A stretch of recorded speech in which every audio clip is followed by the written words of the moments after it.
5:30, I will call this meeting of the January 10th Plan Commission meeting to order, since we do have a quorum.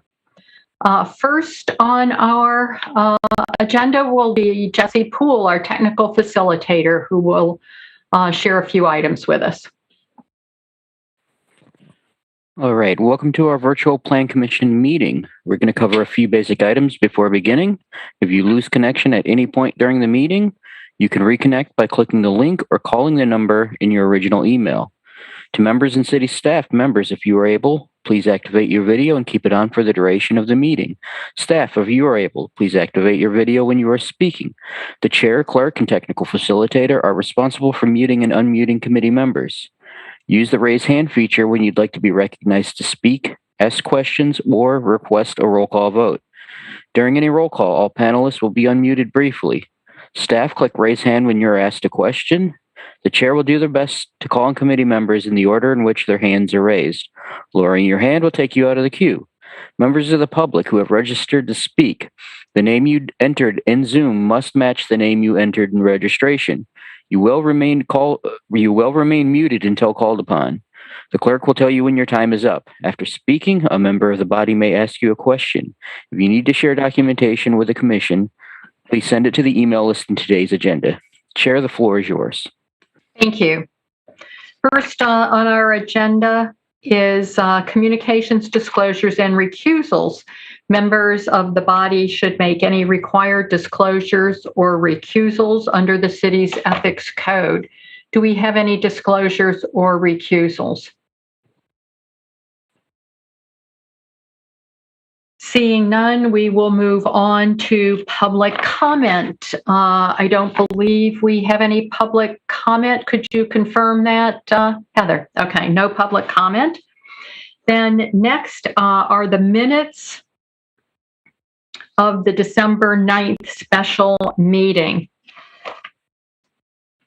as well as the minutes of the December 13th regular meeting. Are there any additions or corrections to the minutes? Seeing no raised hands, is there a motion to approve the minutes for these two meetings? Moved by Commissioner Fernandez, seconded by Commissioner Solheim. We will come to a vote unless I see a raised hand to object. The motion is approved. Seeing no raised hands, the motion passes. Next is schedule of meetings. We have an upcoming meeting on January 24th, one on February 7th, and a meeting on February 21st.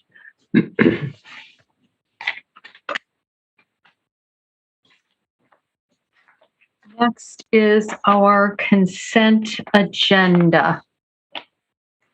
It is the custom of the Plan Commission to remove from the agenda those items on which the staff believes an application has had sufficient review to warrant approval with all of the conditions placed upon it by the various city departments, and on which the applicant accepts those conditions, and there are no individuals who have registered to speak in opposition to the item. These items are then placed onto the consent agenda, and we will address those at the beginning of the meeting.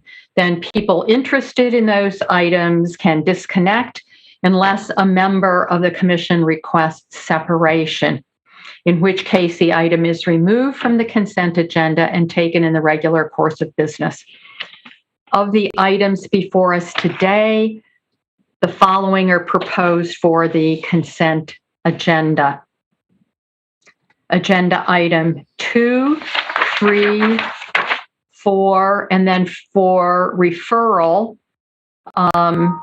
agenda items 5 and 6, agenda item 10, 12, 13, 17, 18, 19, 20, and 21. Are there any requests for separation?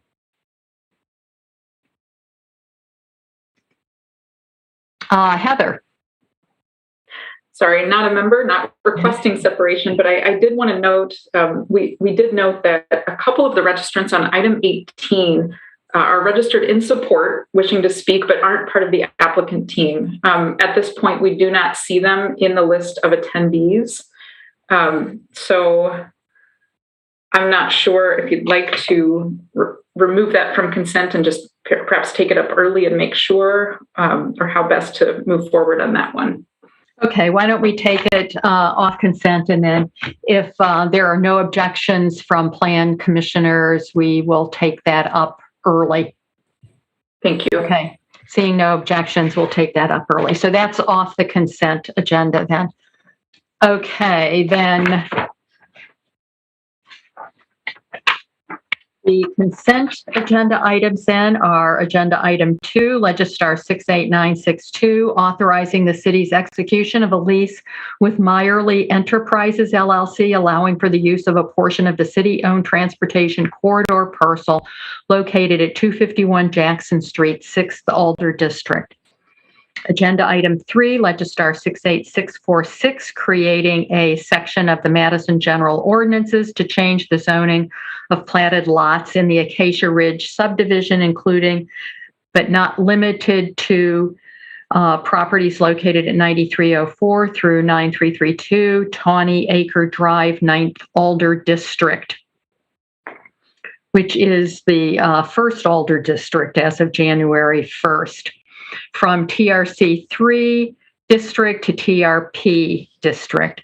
Agenda item 4, Legistar 68206, approving the preliminary plat and final plat of Acacia Ridge replat number 2 on multiple properties in Alder District 9. And then for referral, agenda items 5 and 6. These will be referred to the January 24th, 2022 Plan Commission meeting, and that is pending approval of a revised request by the Landmarks Commission. Next item on the consent agenda, agenda item 10, Legistar 67803, located at 1824 South Park Street, Urban Design District 7, 14th Alder District, consideration of a conditional use in the commercial quarter transitional district for an outdoor eating area of a restaurant, tavern, and grocery store.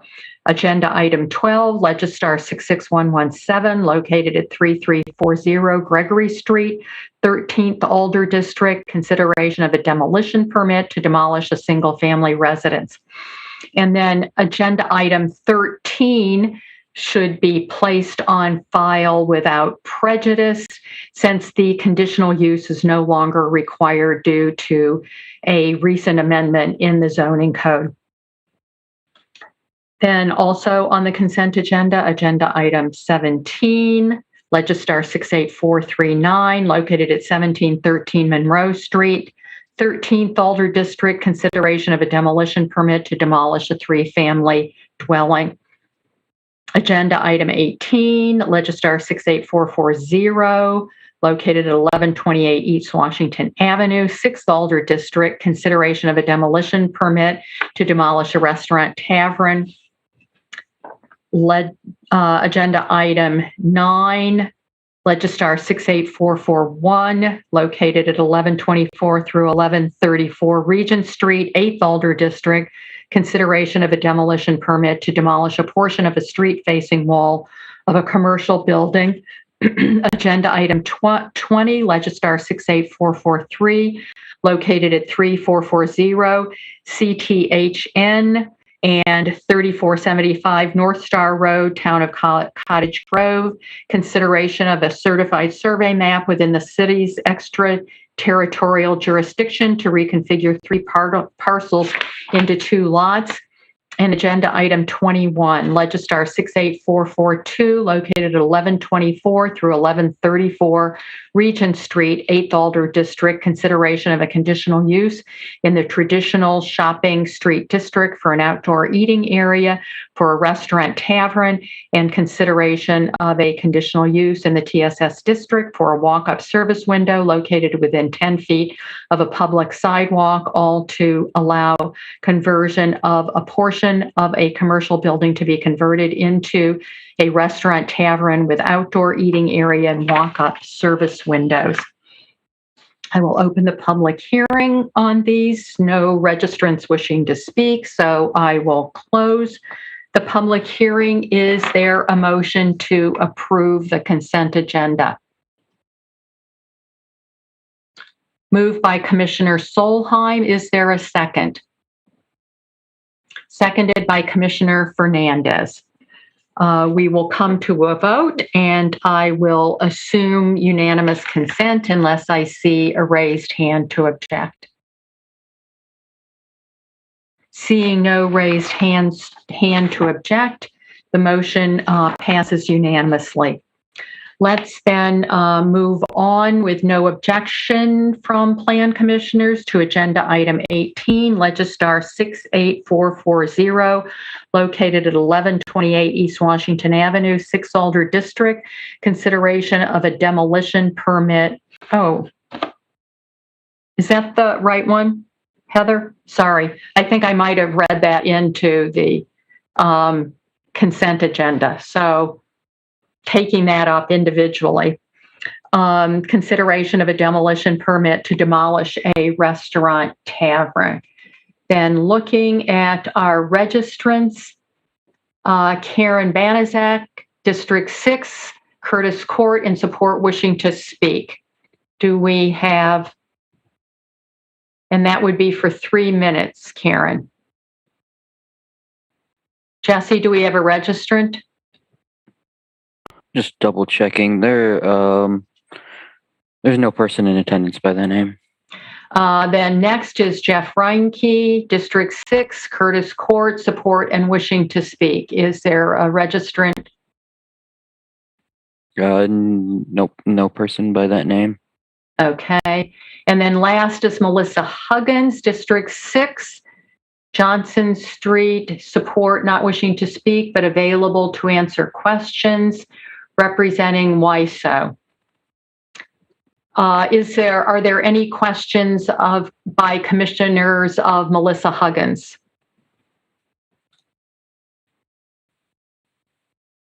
Seeing none, I will close the public hearing. Do we have a motion?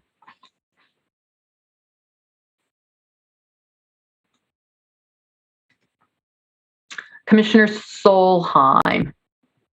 I move that the Plan Commission finds the standards have been met and approve the demolition permit to allow the restaurant tavern at 1128 East Washington to be demolished, subject to the conditions in the staff report. Thank you. Do we have a second? Seconded by Alder Heck. Are there any comments or discussion? Seeing no raised hands, we will come to a vote. I will assume unanimous consent unless I see a raised hand to object. Seeing no raised hands, the motion passes unanimously. Thank you. Okay, then next on our agenda is agenda item 7 and 8 to be taken up together. Agenda item 7, 68648, creating section 28.022 through 00532 of the Madison General Ordinances to rezone properties located at 702 North Midvale and 401 North Seagull, 11th Alder District from Planned Development District and Suburban Employment District to amended PD Planned Development General Development Plan. I believe we have a present. Alder Heck, did you have something that you wanted Yes, sorry, I was a little slow on the trigger. I was going to suggest we take up items 14, 15, and 16 first, so that Alder Verveer would perhaps be able to give comment before he has to leave for another meeting. But certainly the Plan Commission can choose the order as we so desire. Okay. Plan commissioners.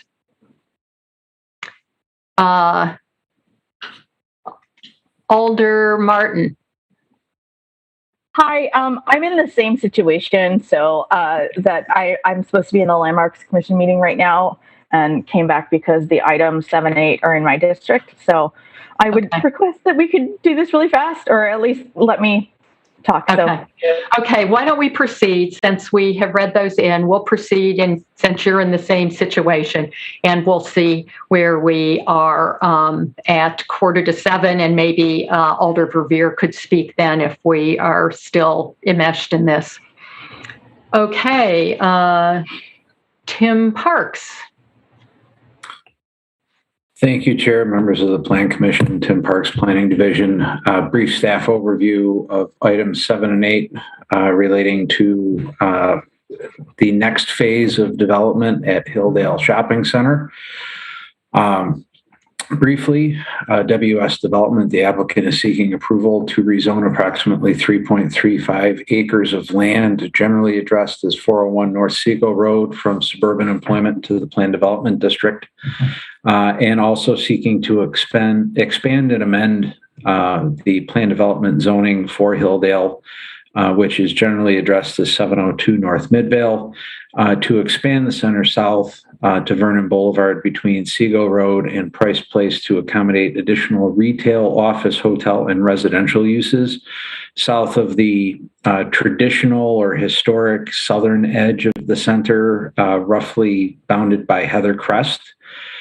The applicant is also seeking approval of a demolition permit to raise the 1 to 2 story, roughly 108,000 square foot former BMO Harris Bank office building at 401 North Seagull Road to accommodate the future mixed-use development that is depicted in the amended general development plan that's before the Plan Commission.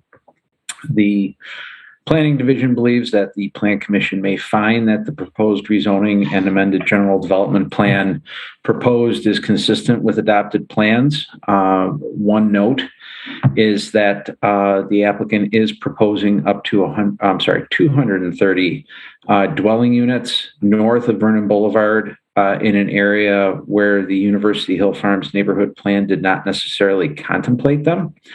Rather, the University Hill Farms plan anticipated employment uses to replace the existing employment uses on the southern boundary of Hilldale.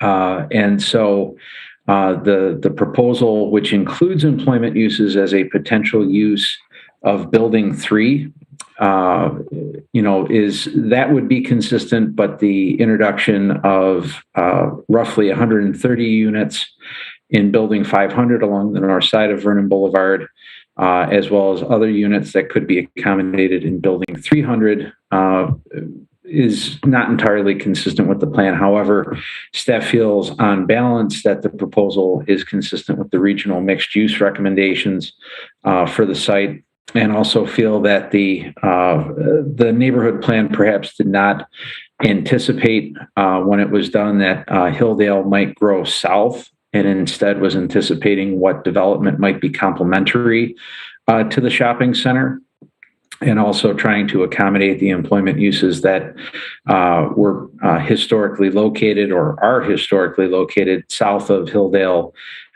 going south towards Regent Street between Seagull and Midvale.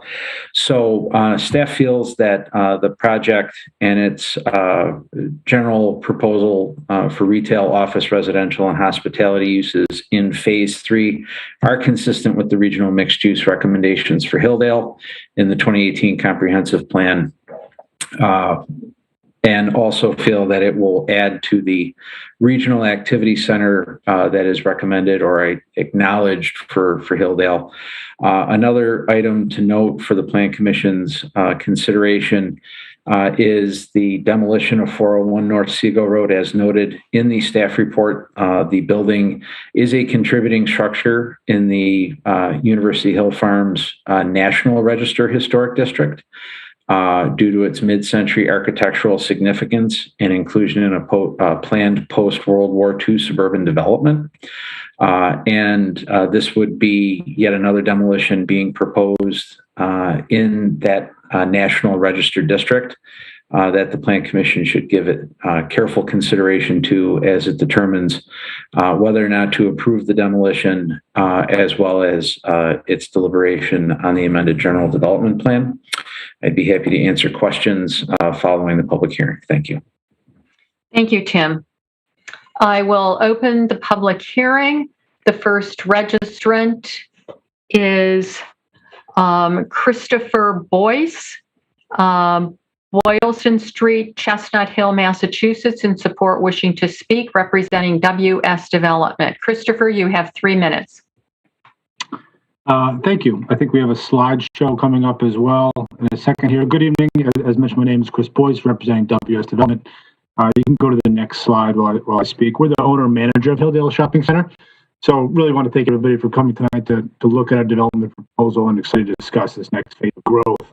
Our team really, you can go to the next slide as well. Our team never really stops exploring Hilldale, surrounding neighborhoods to ensure responding to the evolving community needs. And as you can see here in blue on the current slide, the third phase of redevelopment at Hilldale, as Tim noted, contemplates growth to the south.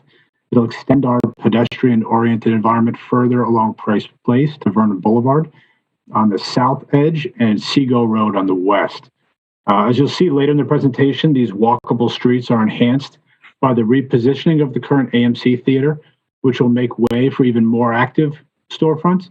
And they're centered around what we feel is a vibrant, publicly accessible open space. This growth on the southern edge shifts what today is a suburban one-story use that's surrounded by impervious parking into a more urban mixed-use redevelopment. Our site plan for this phase of evolution at Hilldale was really heavily informed by the city's vision as contemplated in the Hills Farms neighborhood plan, while also responding to the market as we see it evolving today. With what's sure to be an active retail base, as you already see in the existing Hilldale Shopping Center, we're contemplating a mix of uses from residential and hotel with the potential for office space to also find a home here at Hilldale, surrounding this large green with a real focus on sustainability and multimodal transportation. So as we work through program mix and design details during the SIP phase, we really anticipate continuing to work closely with city staff and the neighborhood to ensure that this is a plan that everyone is just as excited as we are to see evolve. You go to the next slide. We have really ambitious goals for Hilldale, as we'll lay out today. And as we look forward, we want to briefly outline some other projects that WS Development has successfully executed to show how this vision can come to life, while also showing some projects that have inspired the development team. In the upper left here, you see Chestnut Hill, Mass, which shows the value of intimate public spaces and active community programs. Just below that image is an image of our public markets in Boston's Seaport, which we really have learned and feel that these provide spaces for many local vendors and small businesses to grow and connect with the neighborhood. You definitely know Hilldale on the far right of the screen. You can go to the next slide. Again, the upper left is Market Street in Linfield, another WS Development property. That's really taught us the value of large gathering spaces, spaces that we see as fit for concerts, fitness activities, ice rinks, are really a chance for the community to gather.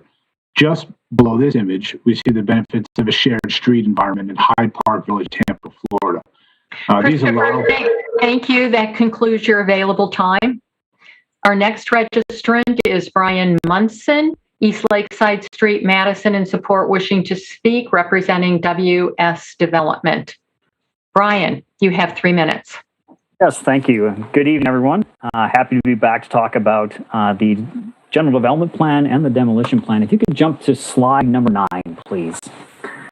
Yeah, as Tim summarized already, did a great job of talking about the components. This project seeks to transition the former BMO Bank site from a single-use auto-oriented building to a vibrant mixed-use, pedestrian-oriented, and sustainable development. And this is really a reflection of the adopted comprehensive plan, which identifies the area as number 2 on this graphic for office or residential uses.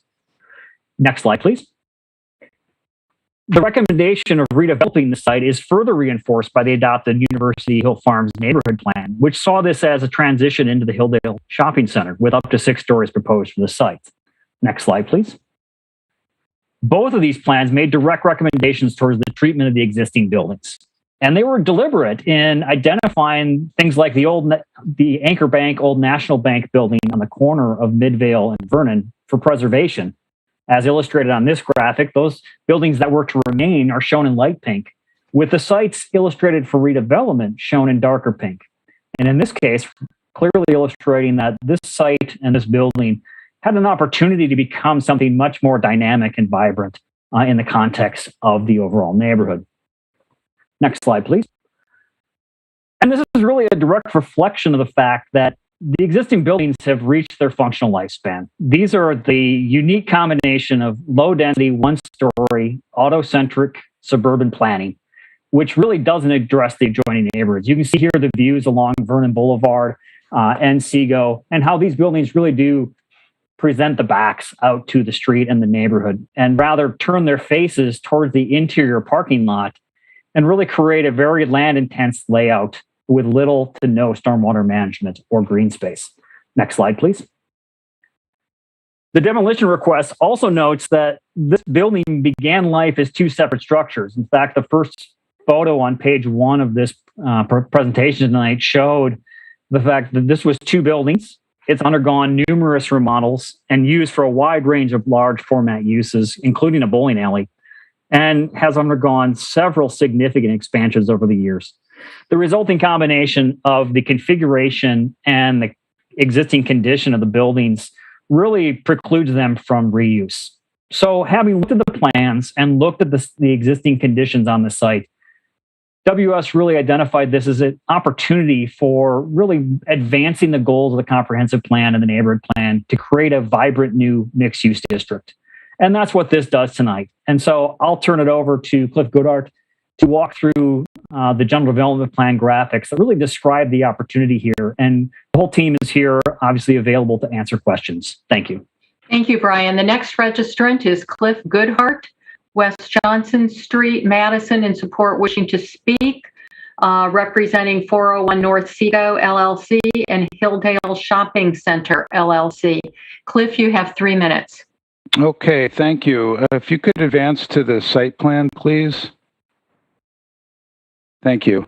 The next phase of redevelopment at Hilldale includes 4 new buildings at the south side of the existing center. The site plan is organized around a public plaza that brings the storefronts and pedestrian activity closer to the existing street grid. A new apartment building is proposed for our new south boundary, which will have its primary entrances at Vernon Boulevard. Next, please. Next. This rendering, looking from the northeast, is showing the new public plaza defined by all the new buildings.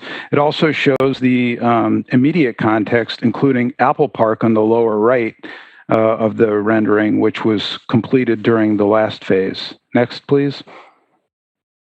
Just another view, an aerial view. The next, please. Next, please. Thank you. This one is at Price Place and Heather Crest intersection, looking at what's now is just a huge asphalt parking lot. If you could just go, the next 2 or 3 are some closer in views of the public plaza at ground level, which really is the centerpiece of our master plan here. And here's a view, and the next view is the repurposed and remodeled AMC Theater, which is currently a big blank wall along the south side. Next, that will be open to restaurants and new shops. Next, please. The next three are of the apartment building and its context.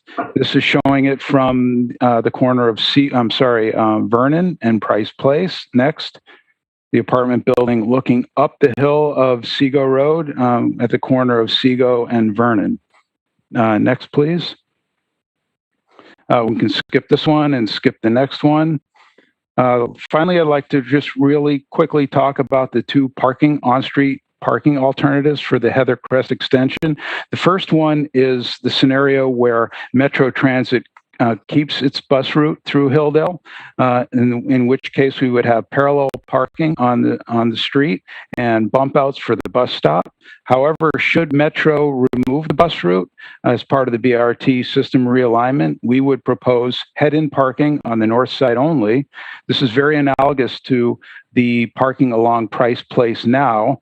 It has a couple of things that we like. Number one, it provides a little bit more parking.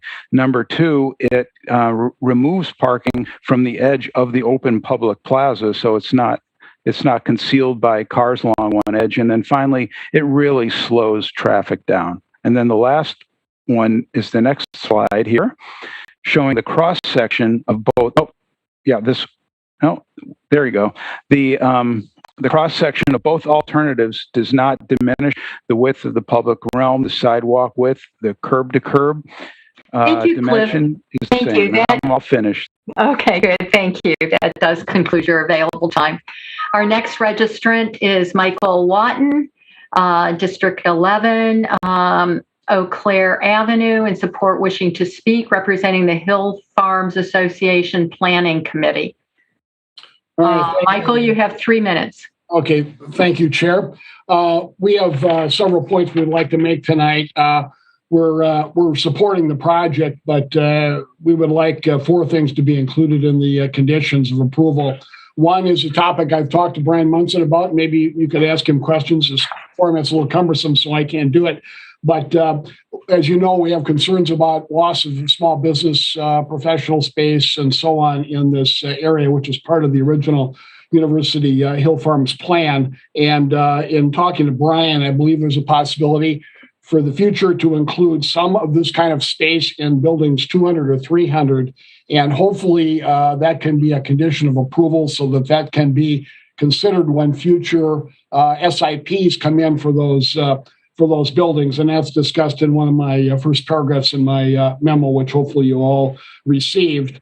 This is important to try to adhere to the original University Hill Farms plan. Secondly, looking at the staff report, it looks like the traffic demand management plan is a little bit preliminary.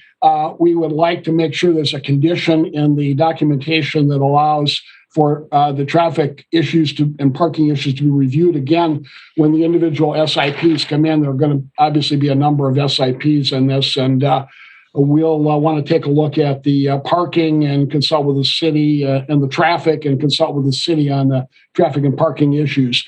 Thirdly, we would like to have a condition included on sustainability.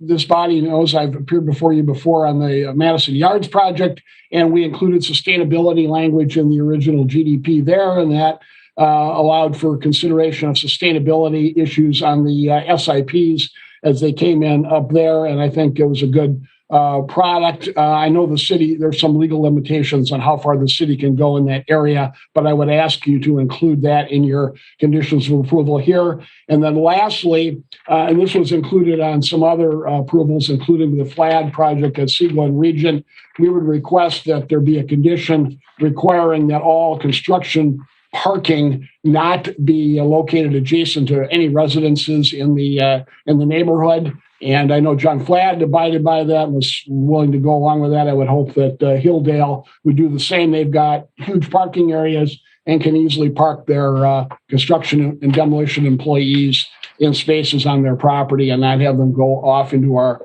residential side streets. So those are our 4 requests, and I'd be happy to answer any questions on them. Thank you.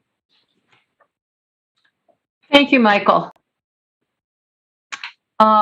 There are a couple of other registrants not wishing to speak but available to answer questions. Brian Bernstein, Broad Street, Columbus, Ohio, support not wishing to speak but available to answer questions representing WS Development, and Scott Anderson, District 16, Voges Road, support, not wishing to speak but available to answer questions. Are there any questions of our registrants? Heather, did you have something that you wanted to say?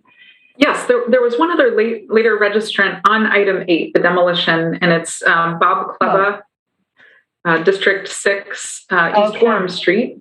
Okay, great. Bob is opposed, wishing to speak, representing the Madison Trust for Historic Preservation. Bob, you have 3 minutes. Thank you, Chair Zellers, commissioners and staff, and Heather, I guess, for your time tonight. I'm speaking today on behalf of the Madison Trust for Historic Preservation, whose letter you have had the time to review. For those of us who weren't around in the early 1950s and 60s, I would like to remind you that Hill Farms is an historic planned community with suburban housing, shopping, and commercial employment space. The Hilldale State Bank, now known as the BMO Bank Building, was an integral part of this now National Historic District, which still retains the key features of this district. The demolition of this building would be a loss of a significant touchstone in the history of the development of our city. The modern architectural style of the Hilldale State Bank Building is emblematic of the 1960s. It is not the style we build today, however. But we know that now desirable Romanesque revival buildings were demolished left and right in the 1950s, and outdated Italianate Second Empire and Victorian buildings were demolished in the name of progress in the 1960s and 70s. The Madison Trust believes that there is a value in preserving our old buildings, which require fewer resources to repurpose than new. These older buildings establish architectural and cultural diversity and provide contrast to newer, lower cost, generic, and repetitive structures. The staff report for this demolition request cites neighborhood and city plans which promote the preservation of this commercial space. I'm testifying today in front of the Planning Commission, which traditionally pays close attention to these plans, and I hope you agree that they still have merit. I urge the commissioners to acknowledge that the Landmarks Commission reviewed the proposed demolition and found that the building has historic value based on its status as a contributing structure in the University Hill Farms National Register Historic District. As I related to the Planning Commission previously, state politics have prevented our recognizing more local historic districts in the last decade, so we need to pay closer attention to the importance of all our historic districts. Because of the historic significance of the 1960s Hill Farms plan development, the preservation of the iconic Hilldale State Bank is tantamount to the preservation of this historic district.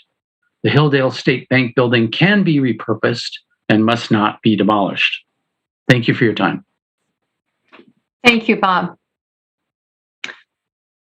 Okay, I will ask then, are there questions of any of our registrants?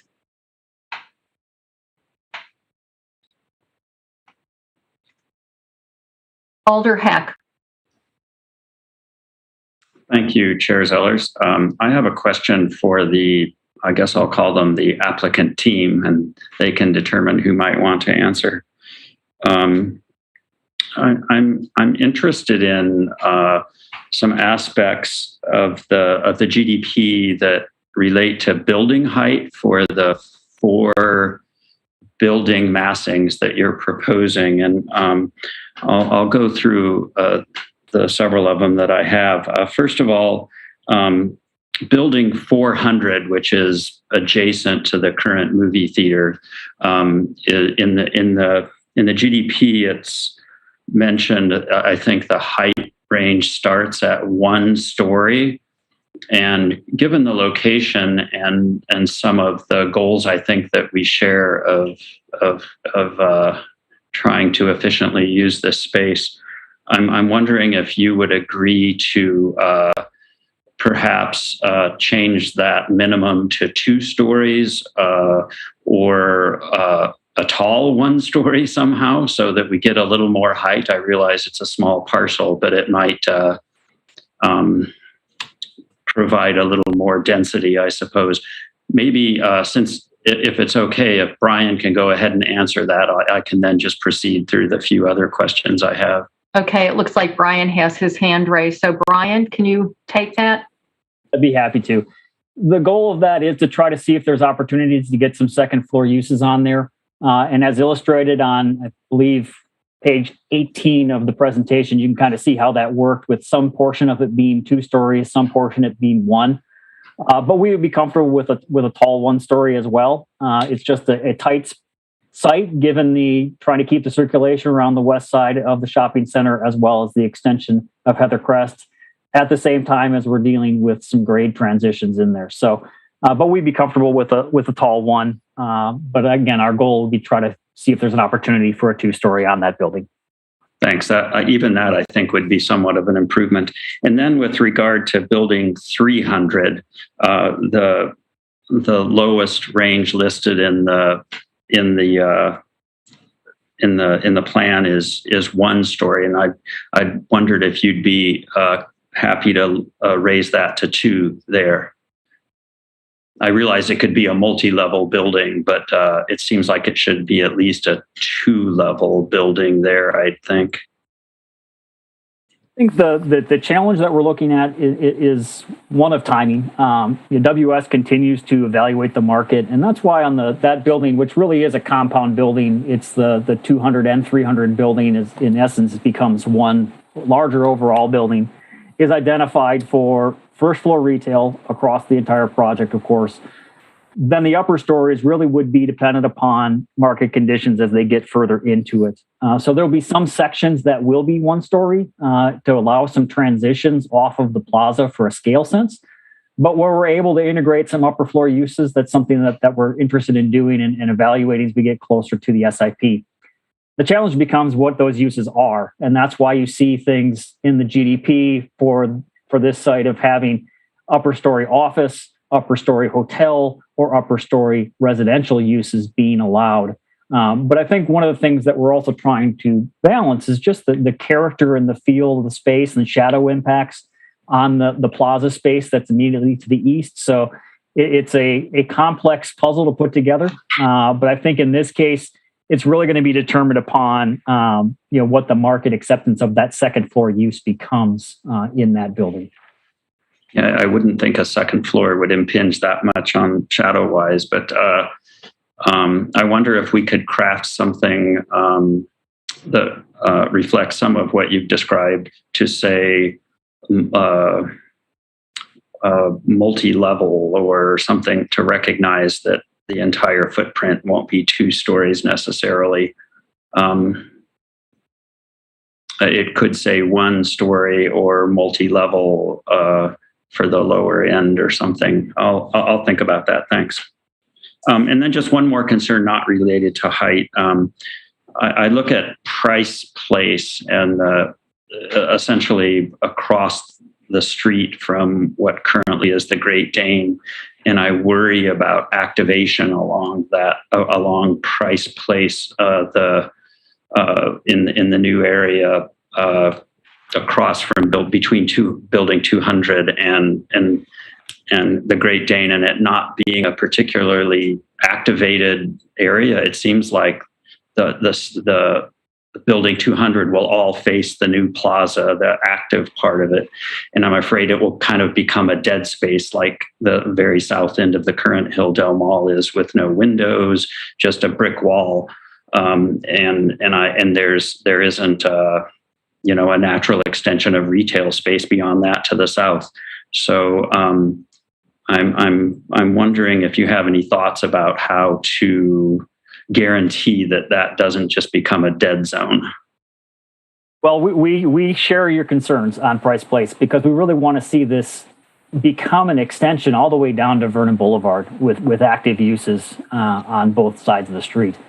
The challenges we're facing here have to do a lot with the stormwater management, for one thing, in terms of entrances and the potential for flooding issues, which are current in this area, are a known issue, and we're studying it very closely in concert with city engineering to see what could be done to address some of those issues. But the challenge being that also sets our lowest minimum opening along Price Place, which creates a lot of conflict for multiple entrances facing Price Place.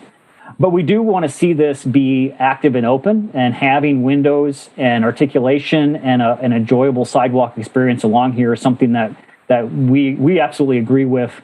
And as we get into the SIPs, we'll be able to deliver some more details about how that works. But again, we're dealing with some challenging engineering issues here that hopefully we can get to some resolution and open this up, much like we do with the AMC Theater on the south side now, where that's transitioning from a blank to storefronts and windows. We want to see Price Place continue that further south. Thanks.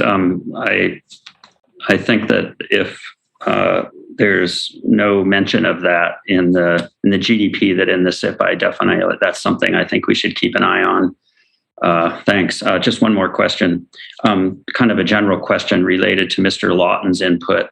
A great deal. There were perhaps 4 things in there that were suggested that we should include language in our current consideration, and then save, and then reconsider them, a requirement that at the specific implementation consideration that we, deal with some sustainability concerns, demolition related impacts, the TDMP, and a guarantee that small businesses will be accommodated in the new development. Can you just give me your reaction to those, and is there room in the general plan for some of that language? It seems like there could be. Really appreciate the dialogue that we've had with the neighborhood association as we've gone through this process, and I think that's reflective in their support as well as their comments, and we were comfortable with the comments that they've incorporated here. Just to walk through them really quickly, obviously, if we get some second-story office, that really would help address some of that concern. But this is not the last phase of development within Hilldale, nor is it inclusive of all the existing. In fact, along Seagull, there is a building that WS owns and has availability for small office space. Happy looking for tenants if anybody knows any. But we will definitely take a look at that and see what opportunities there are, because we wanted this to be a multi-use, vibrant, retail center with employment and residential. So really transitioning to a mixed-use center. The other 3 components, absolutely. We have already completed the traffic demand management plan just to begin the framework. Really, when we get into the SIPs is where we get to the nuts and bolts of that. And so we're happy to carry that forward to the SIPs and flesh that out more, because we want to make sure that this is multimodal and accessible to everyone. And that ranges from working with Metro to bike ped facilities to traffic accommodations to where do we put the parking. And so we want to make sure that that's all taken care of. And that really needs to be in the SIP. As far as sustainability, we do have a section on sustainability within the GDP and are happy to incorporate that into the SIPs. We think that's an important component. In fact, Hilldale is currently pursuing a minor amendment to study some solar electric vehicle chargers up near Metcalf's in concert with Metcalf's. So, that's something they take very closely to heart and will be a component of the SIPs. But again, because of where we are in the process, the GDP phase, we talk about the big picture. At the SIP phase, we prove it out. So we're confident that we'll be able to prove that out when we get to the SIP. And as far as the last one, in terms of parking on site, we absolutely agree there's ample opportunity for parking and staging within this site or within the Hilldale shopping center itself. Construction vehicles shouldn't be using residential streets or adjoining streets to the extent possible. So we're comfortable with all 4 of those conditions being incorporated. I'm sorry, I want to make sure I understood you. You're comfortable with those conditions being included at this time and then dealing with them in the SIP. Is that right? That is correct. Okay, thank you. Those are my questions. Thank you. Thank you, Alder. Commissioner Fernandez.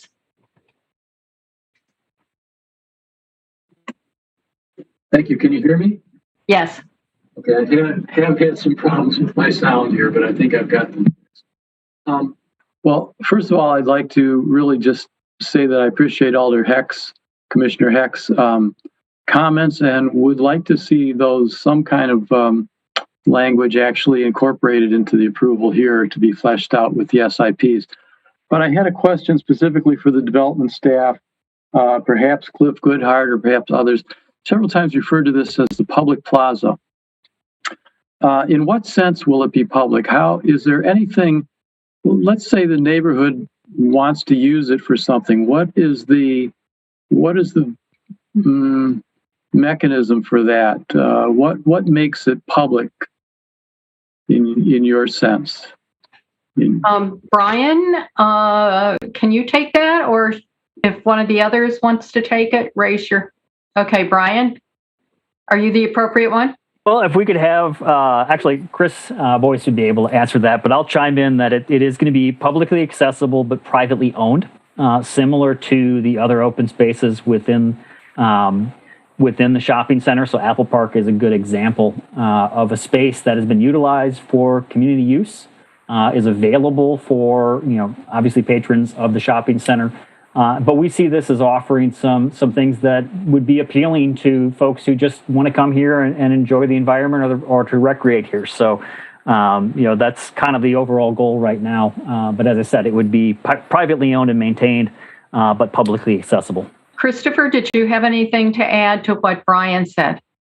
No, I think Brian answered that perfectly. The comparison to Apple Park is apt.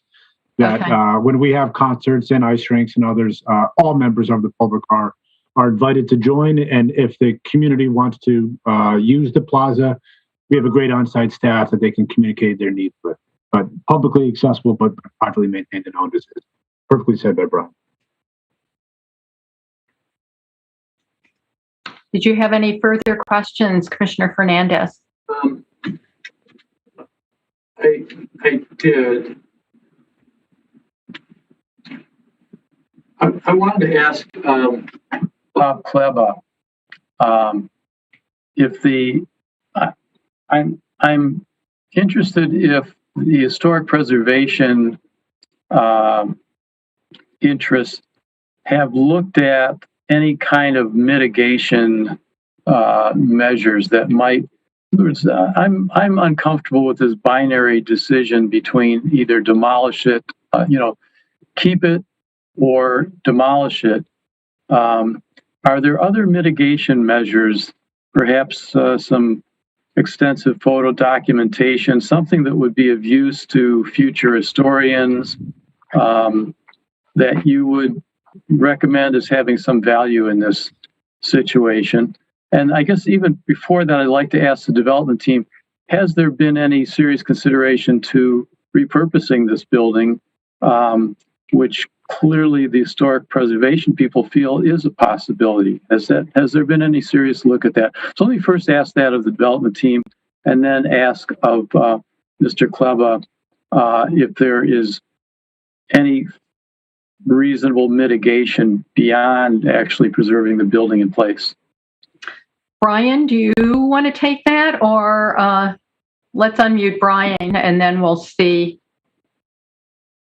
Are you the appropriate one, or would you like one of your colleagues to take that? I think I can probably tackle this. A couple factors really work against repurposing this building. One is just the configuration and the fact that it is strictly a suburban auto-oriented use, in that it sits in the majority of the site along the street frontages in ways that retention really preclude the ability to change to a mixed-use format on this site. It's a very large floor plan building is another factor. As I said, previous uses included a bowling alley in this building. So it's a very difficult floor plate to repurpose into modern office needs, given what's available in the general market, but also just the overall layout of the building.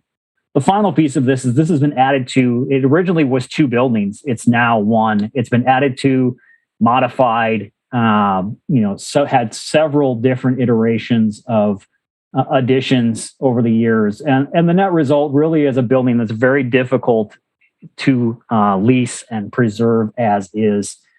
But again, I think it's important to note that this new project really is a reflection of the adopted plans and switching towards and finding opportunities for diverse uses on existing infill sites is challenging throughout the city. But that, really the building as it exists today would preclude the ability to move the project forward. Thank you, Brian. Then let's move to, did you have any, Commissioner Fernandez, did you have any follow-ups for Brian, or should we? No, thank you. That's a good answer. Okay, then Bob Kleba. Yeah, and thanks for the question, Commissioner Fernandez. Curiously, the last time Brian Munson and I were in front of Plan Commission concerning a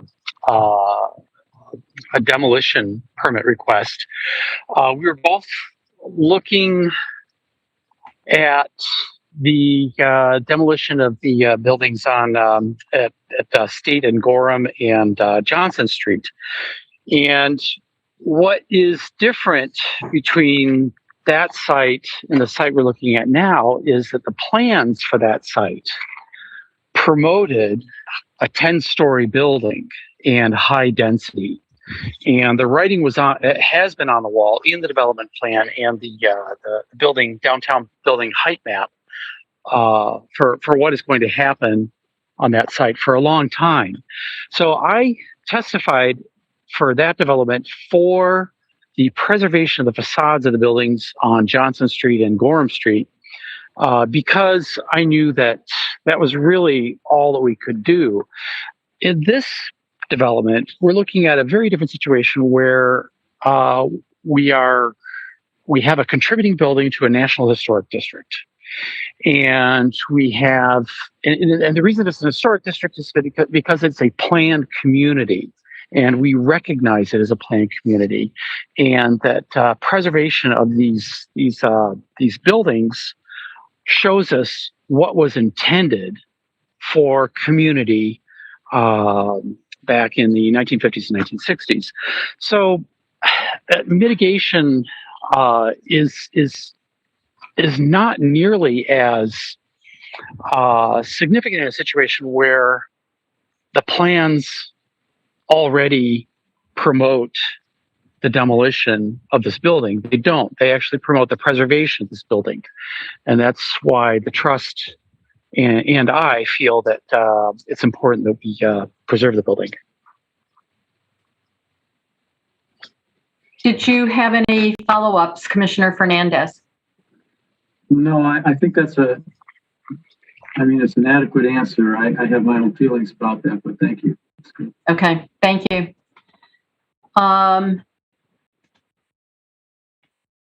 Alder Martin. Thank you, Madam Chair.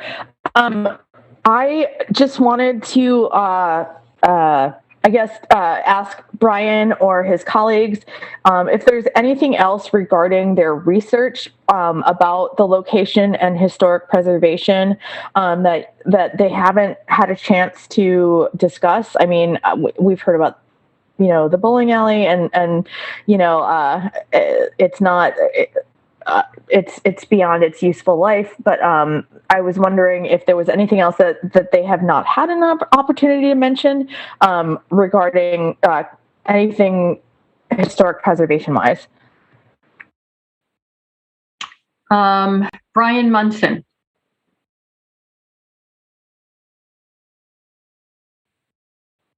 Okay, go ahead, Brian.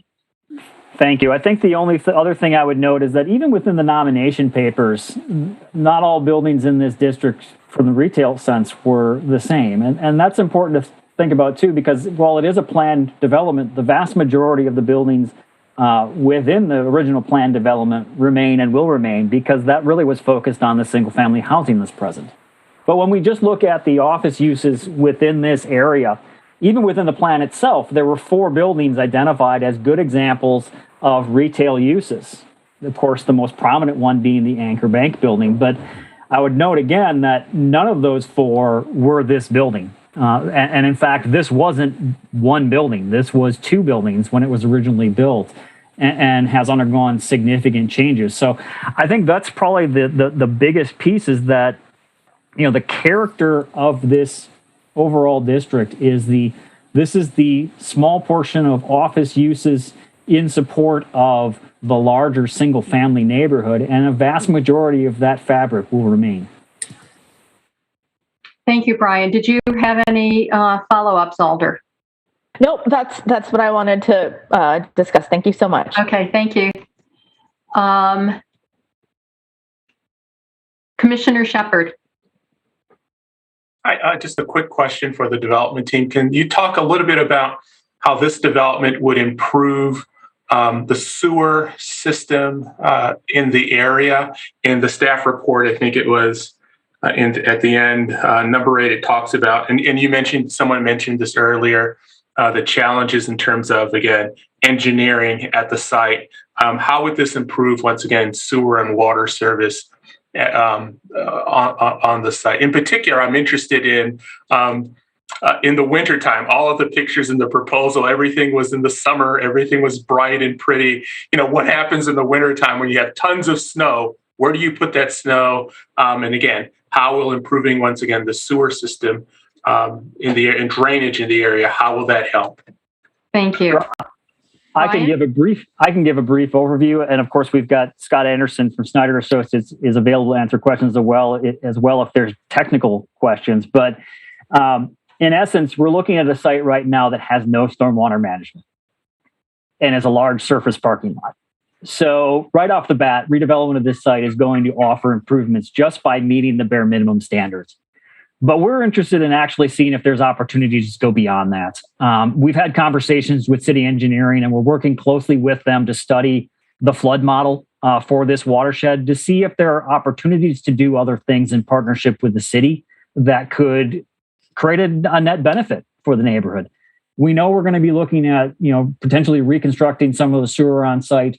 We're going to be adding modern stormwater management techniques and infiltration techniques into the site, along with the plaza space and other opportunities for green space within the SIP projects. And so we're excited that this can actually make a sizable difference to this site's stormwater management performance and hopefully move the needle a little bit in the neighborhood as well. So we're going to be working closely with engineering to do that.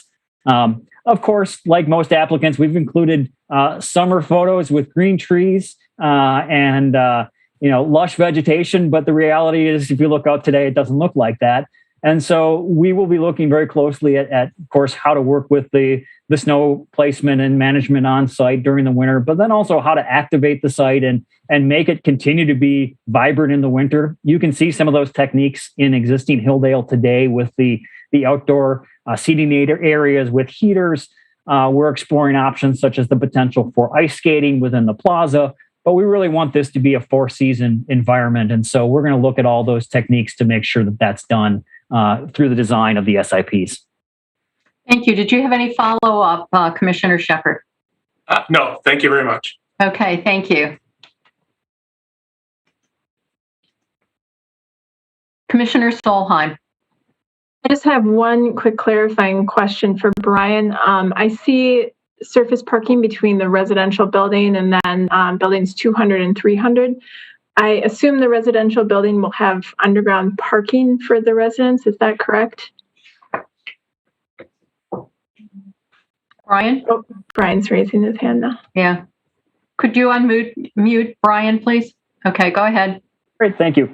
Yes, the residential building will have underground parking access from Vernon Boulevard.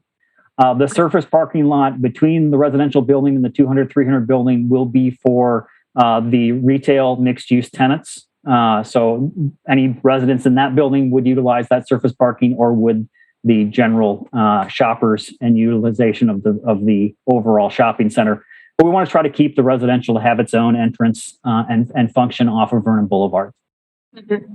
Got it. That's all I have. Thank you, Brian. Okay, thank you. Are there any further questions for any of our registrants? Any further questions of any of our registrants? Seeing no raised hands, I'll close the public hearing. Are there questions of staff?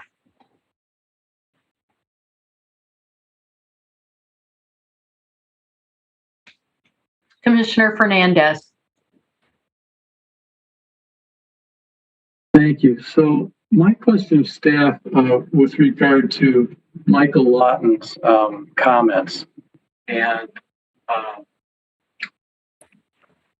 can we incorporate those four conditions reasonably in this? Do you feel that they're already incorporated? Do you feel they would be superfluous, or would it be reasonable to try to come up with some verbiage to incorporate those four comments? Tim? Sure. Pulled up the comments just to take them in order. The first one I think is well intentioned, but I think it would be difficult to enforce long term in terms of who would be tenants. In terms of size of space, type of retail or commercial tenant, how long they would be there. It's just not something that we have historically done, and it would be very difficult to enforce. So while well-intentioned, I would say that the first part of this highlighted is probably something that I would encourage the Plan Commission to not put forth, just for concerns over exactly how that would be shaped and long-term how that would be enforced by, in particular, zoning. Regarding the second comment, feels a little bit like a sort of a seconding or amen for the staff condition in the report, basically saying that we'll want to see with the subsequent specific implementation plan or plans exactly how the strategies in the TDMP will manifest themselves. So we have a condition to that effect. So I think that the second item is already addressed in the staff recommended conditions of approval. As far as the sustainability goals, I think that that's something that the Plan Commission can certainly signal their desire for more information, certainly more shape than what's in the GDP, which is somewhat aspirational, but GDPs are aspirational, so that's not wrong. But the SIP is where the rubber will hit the road. And so exactly what those sustainability goals are maybe isn't completely appropriate, but really wanting to signal to the applicant that you want more information on exactly what the sustainability strategies will be, whether it's solar, stormwater management incorporated into building designs. There's a number of things. Looking back to the Madison Yards at Hill Farms specific implementation plans that Mr. Lawton referenced, there was actually a referral for one project in particular, 702 Gardner Road. They came back with, the developer came back with a set of strategies that had been presented to the neighborhood, and those strategies were baked into the SIP approval for 702 Gardner. So it could just be that the Plan Commission wants to signal their desire to see specific sustainability features with the specific implementation plans. And then that will kind of set the bar for the Plan Commission to have that conversation later on down the road. And then as far as the parking is concerned, staff thinks it would be fine to incorporate something to the effect that construction parking would not go into the residential neighborhood. We have some language we can use. I will caution the Plan Commission that that's kind of a tough one to enforce because we're talking about people that are parking on public streets, and where they're parking is kind of beyond the limits of zoning enforcement. But I think, for the purposes of wanting to signal to the development team that there's a desire for their employees, their laborers, et cetera, to not park in the neighborhood, I think that would be appropriate, and staff can help craft language if the Plan Commission so desires.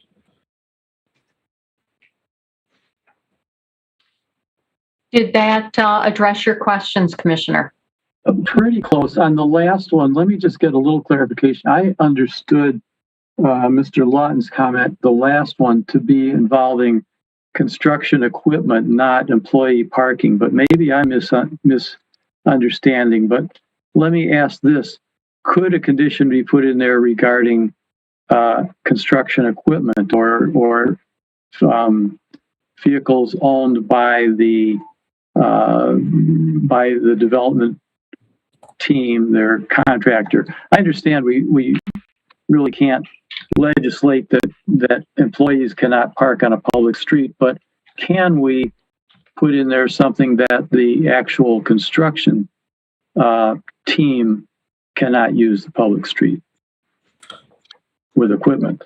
I think it's a 6 of one, half dozen of the other, whether it's construction equipment and vehicles or construction employee. Both are referenced in the last paragraph.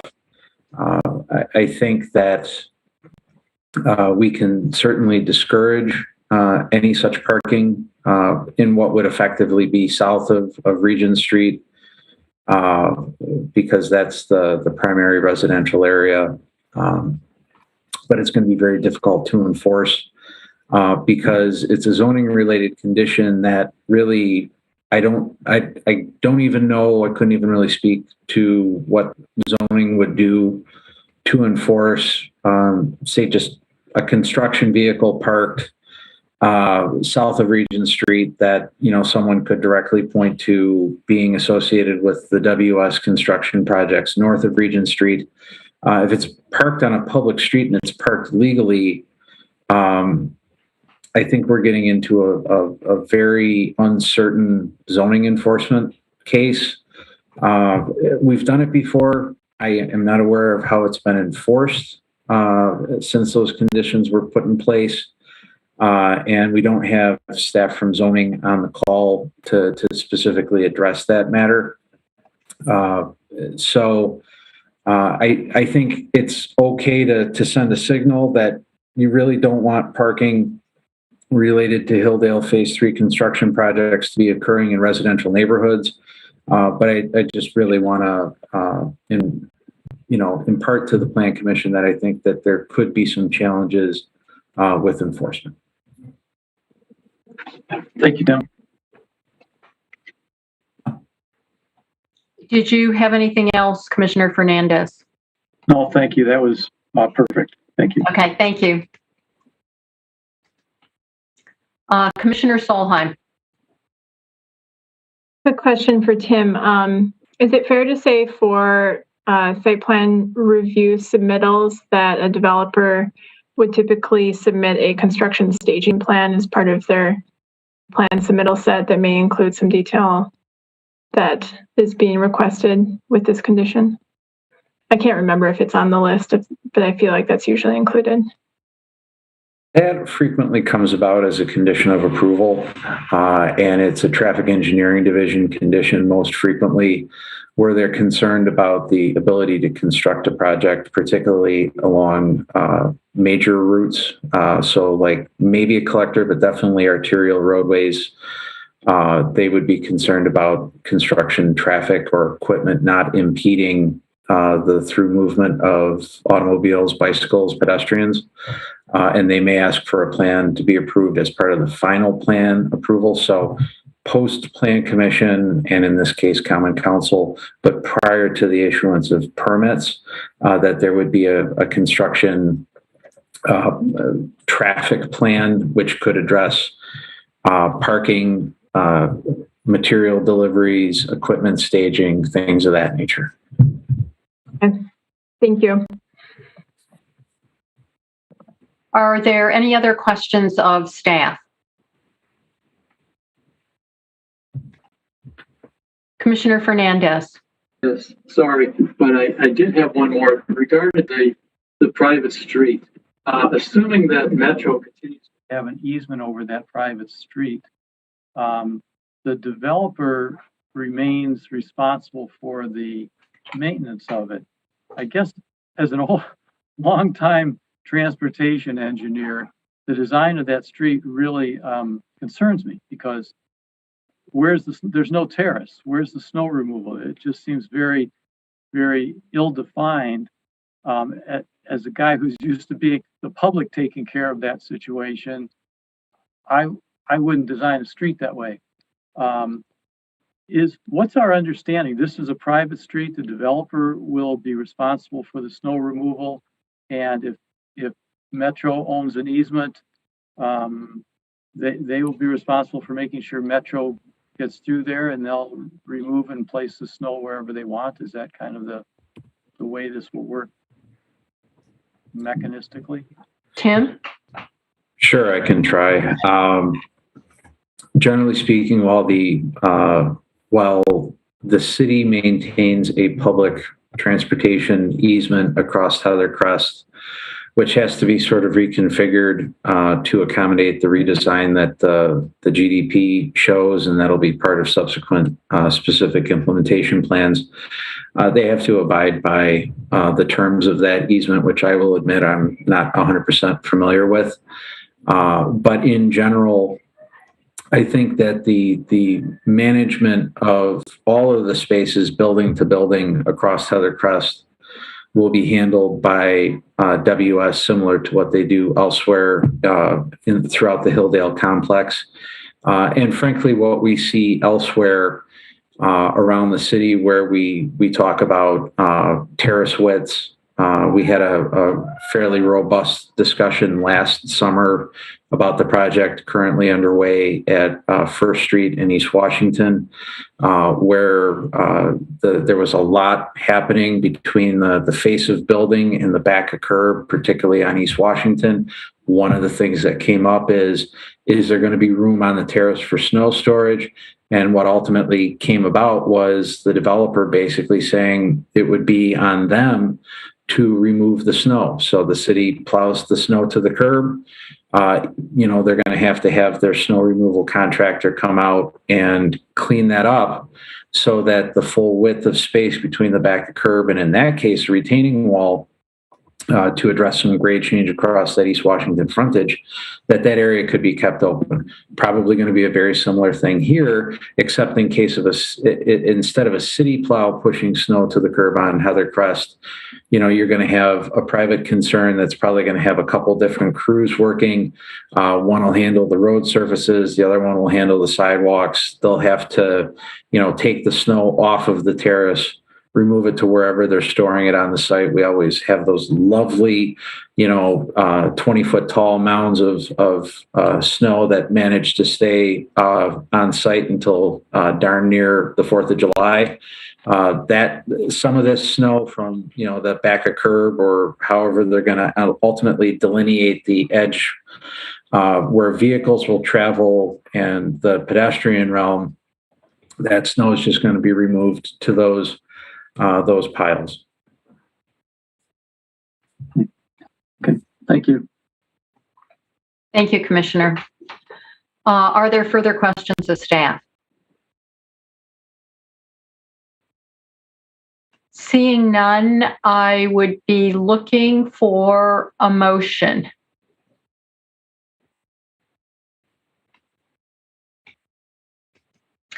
Commissioner Solheim.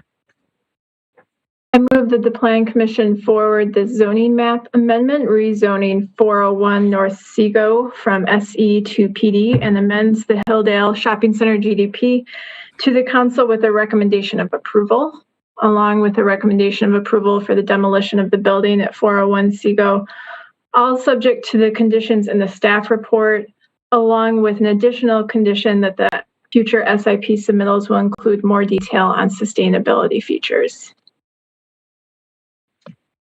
Thank you. Is there a second? Seconded by Commissioner Fernandez. Commissioner Solheim, did you wish to speak to your motion? Sure. Hilldale is clearly a key area of growth for our city, identified as such in our plans. Although the neighborhood plan did envision this with some more office for the specific area, residential was envisioned directly south. And this GDP does allow for a mix of future uses. So I think it's otherwise consistent with the neighborhood plan, the comp plan, in terms of height, density, overall redevelopment. The site is near the BRT route, so I think it's an appropriate place for additional residential and commercial density. I do encourage the development team to pursue increased height for the SIPs, as was mentioned by Alder Heck. I would really hate to replace this suburban one-story building with another one-story building. So I hope we will see an increase in height with the SIPs. Thank you, Commissioner Solheim.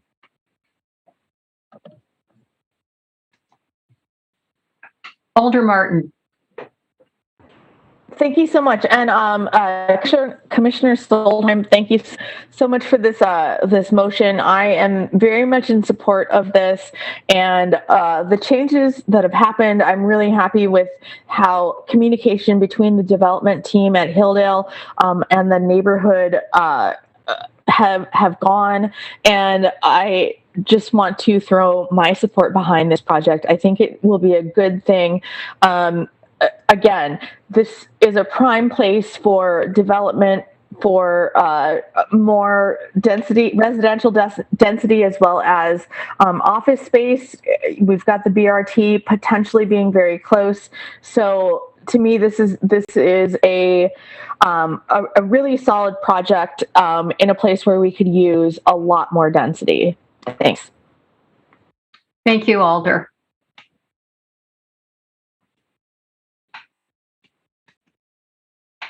Alder Heck.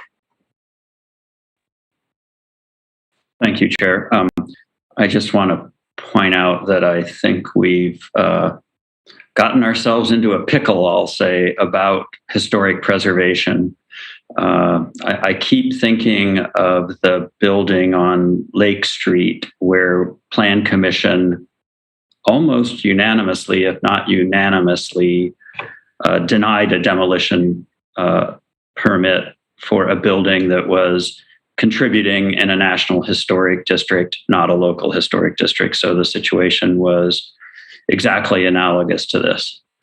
Common Council then overruled us, which took a lot of votes.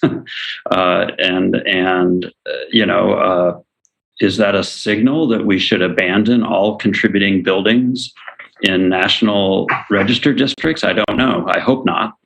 Do we take it on a case-by-case basis? And is because the fact that this particular building and the other couple of buildings that we recently approved for demolition in this area are newer than turn of the century from the 1800s, more important in considering historic preservation? I don't think so. If we approve this demolition, we're really going to have to think carefully, I think, what the implications of that are for other contributing buildings in National Register districts. Are they all on the table now? I don't know the answer to those questions, but I just wanted to point that out. Thank you. Thank you, Alder.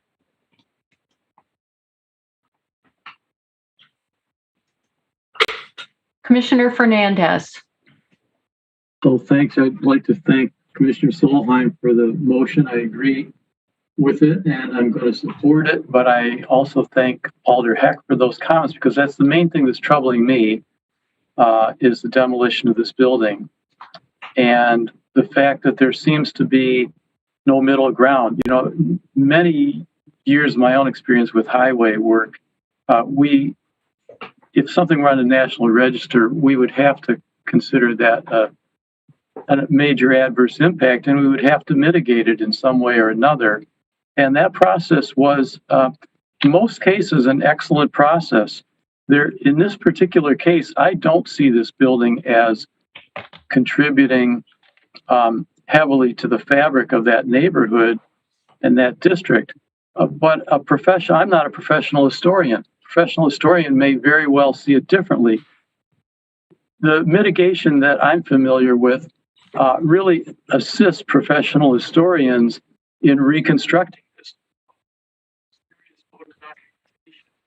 Commissioner, your microphone just cut out.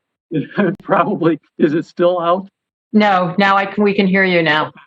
So I really wish that there were some possible middle ground, as we always had in the case of spending of federal funds, to create some kind of documentation here. But in the absence of a middle ground, I'm going to support this demolition permit because I think that the expense to the progress in the neighborhood is worth it here, but I'm very uncomfortable with that we don't have some way to preserve some of this historic value. Thank you.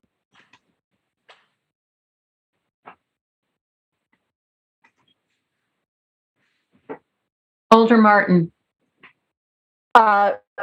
Thank you, Madam Chair. I apologize for jumping in again. I did not, I missed something that I was going to address, and Alder Heck's comments spurred me to remember. So I am a member of the Landmarks Commission, so I have kind of reviewed this and seen this as a Landmarks Commission member. I will also say that, like, the role of a Landmarks Commissioner versus an Alder, it's kind of different. So, like, it's very possible for an Alder / Commissioner to, like, split their vote based on the body and what they're supposed to be. I 100% hear the concerns about historic preservation that Alder Heck and also Commissioner Fernandez have brought up. It's very valid, and I very much support historical preservation and the whole historic feel of this city.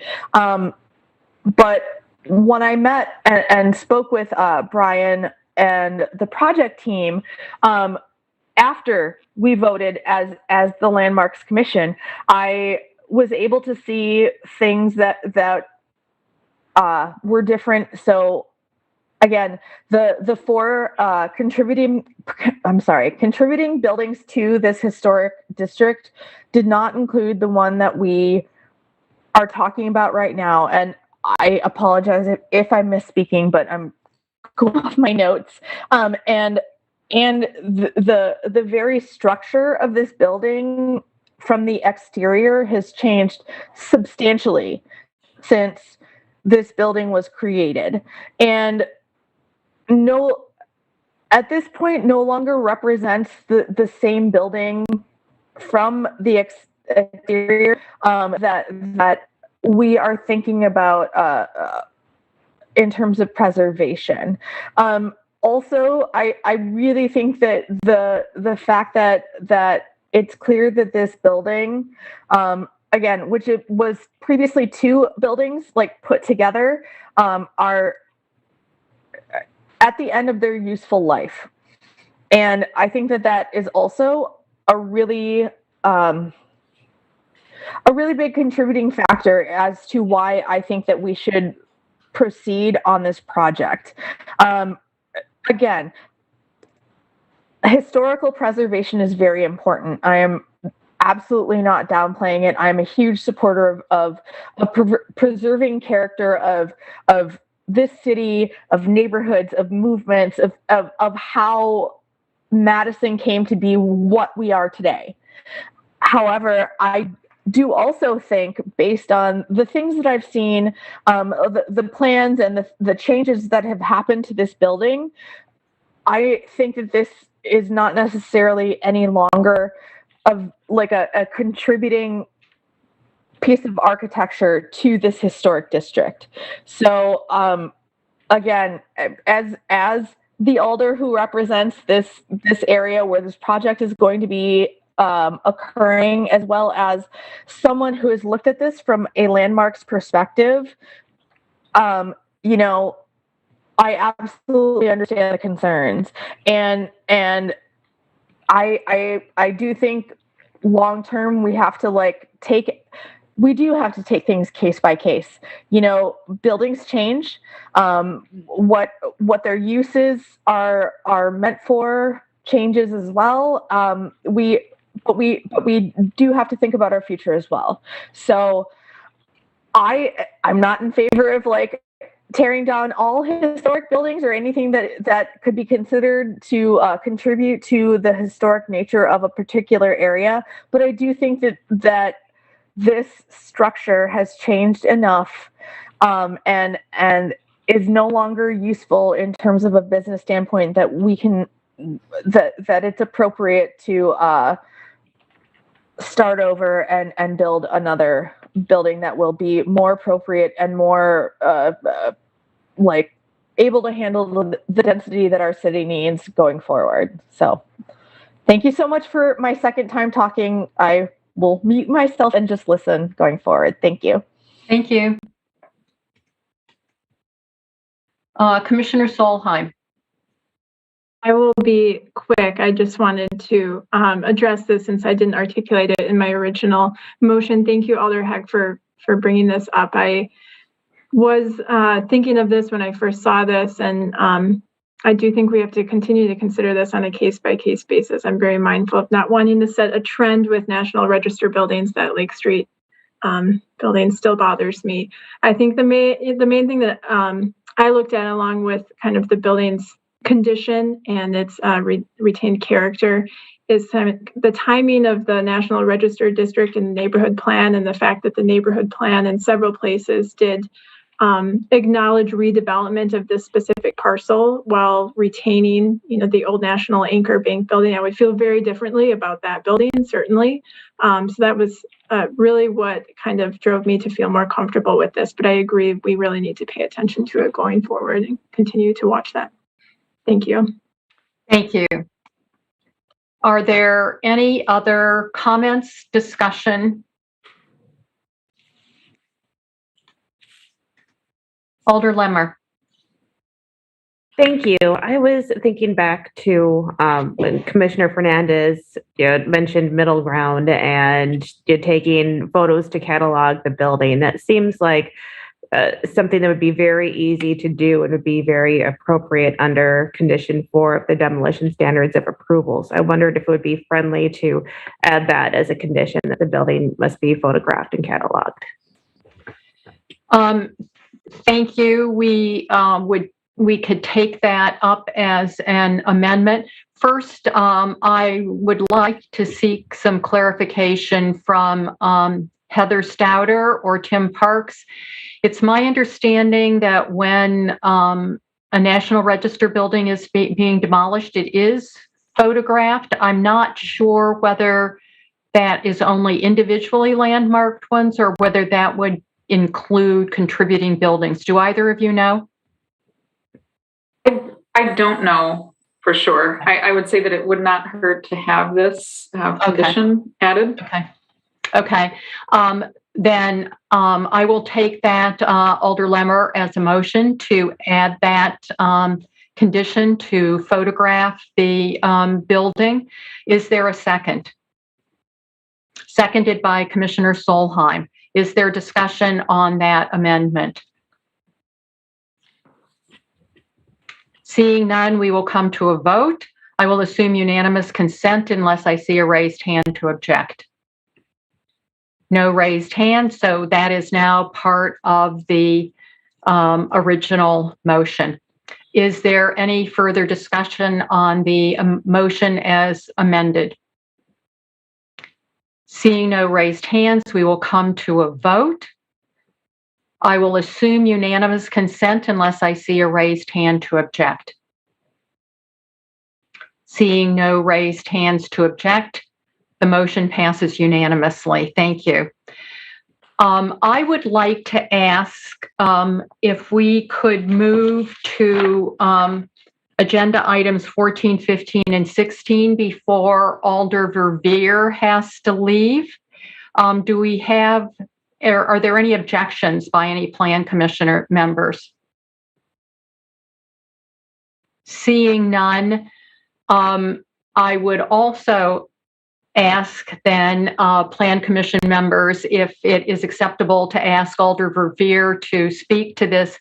It's no longer in his district, but it was in his district right up until this month. So if that is okay with all Plan Commission members, I don't see any raised hands to object. So Alder Verveer, we would like to hear from you about this proposal. Thank you very much, Chairperson Zellers. Actually, I'm in a Bassett neighborhood meeting at this time on another device, and it actually would probably work out better for me if the commission just proceeded in the normal course of the public hearing, testimony, and so forth, and then I'll be able to rejoin you after I reported the Bassett neighborhood meeting. Okay, very good. Thank you. Thank you for the courtesy. I really appreciate it. Mm-hmm. Okay, then we will continue in order. Agenda item 9, Legislature 68204, approving the preliminary plat of University Research Park Pioneer First Edition replat on property generally addressed as 602 through 1202 Boyer Street and 601 through 1103 Boyer Street and 8825 Nelson Crossing, First Alder District.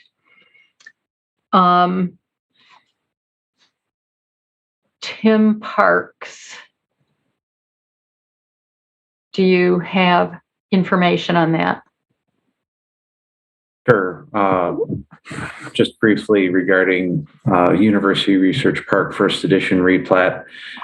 This was an item that was recommended for the consent agenda, taken off due to registration in opposition.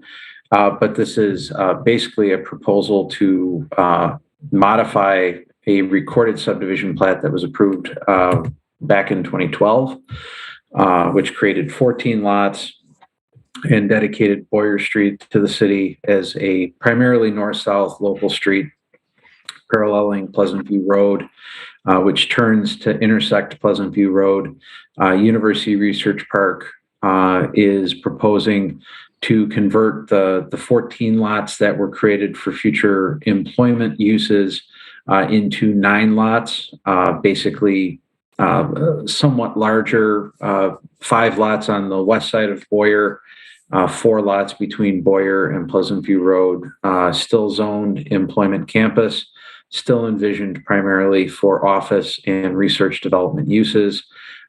Staff is recommending approval, subject to the conditions in the staff report, primarily related to some of the peripheral treatments that were part of the 2012 approval, namely a 100-foot deep tree preservation and landscaping buffer along the western edge of the lots that abut the Linden Park and Bentley Green residential developments to the west. There's an existing stand of trees along the western property line that a portion of those trees are to be preserved in that 100-foot buffer. Also a 75-foot landscaping buffer along the eastern edges of the lots that back up to Pleasant View Road. And so staff would be happy to answer any questions after the public hearing. Thank you. Thank you, Tim. Okay, the first registrant is John Horn, Nelson Crossing, Madison, opposed and wishing to speak. John, you have 3 minutes. Thank you. Good evening. This plat is a wonderful plan. My wife and I are very excited about it. But here's the problem.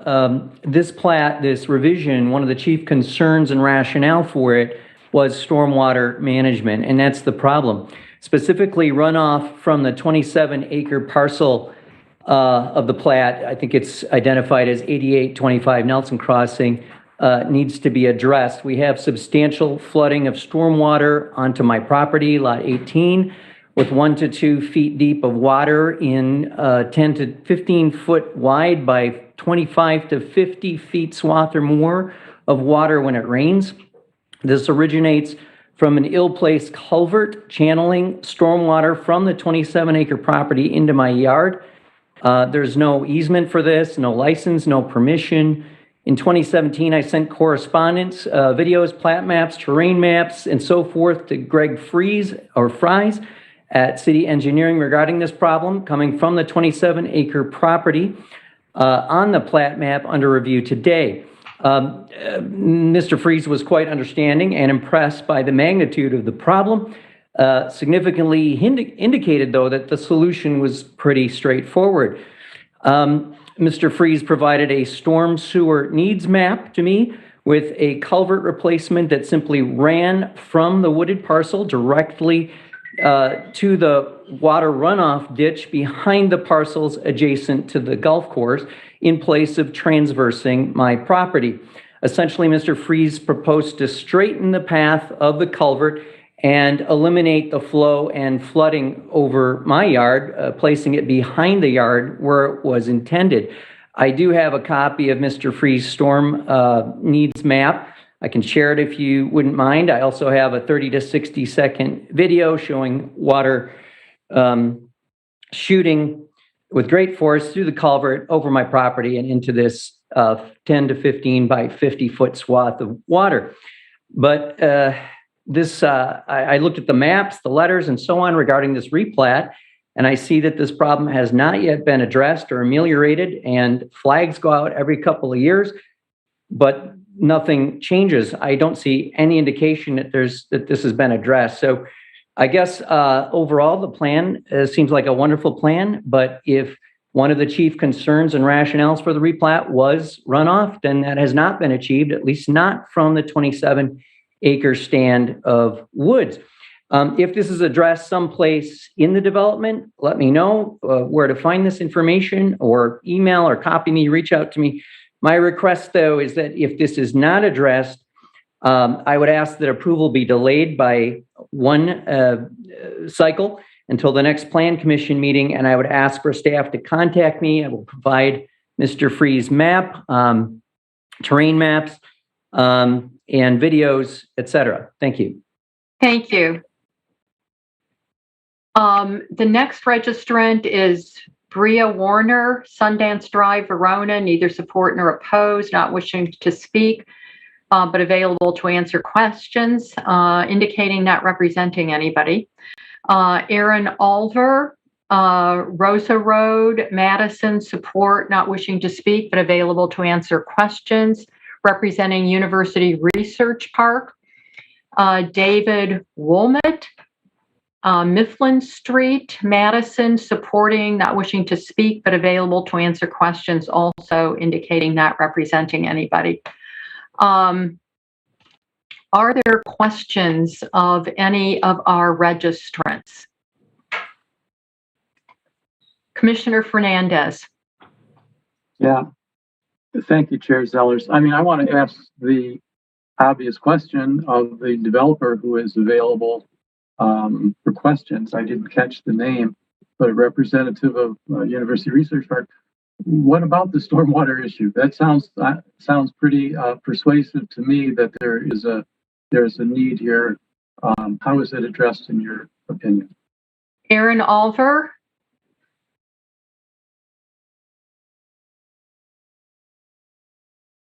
Okay, Thank you. Aaron. Yeah, thank you, Commissioner. I have several colleagues with me as well. I think Paul mentioned Quinn Perky are here from Research Park, and Dave Wilmot, who's on the phone, is actually our stormwater engineer. So he might be even better positioned than I am. I'm not sure exactly, where this runoff situation is. It sounds like there's a city culvert that's not on Research Park's property that's causing a problem, and Mr. Horn's been in touch with city engineering about that. There, for us, one of the major reasons we really are submitting this replat for two primary reasons. One, the city asked us to realign a road, and two, the stormwater standards changed, and so we needed to figure out how to accommodate greater stormwater detention on the developable portions to the north, and I'm looking at the plat, I see Mr. Horn's residence noted on here.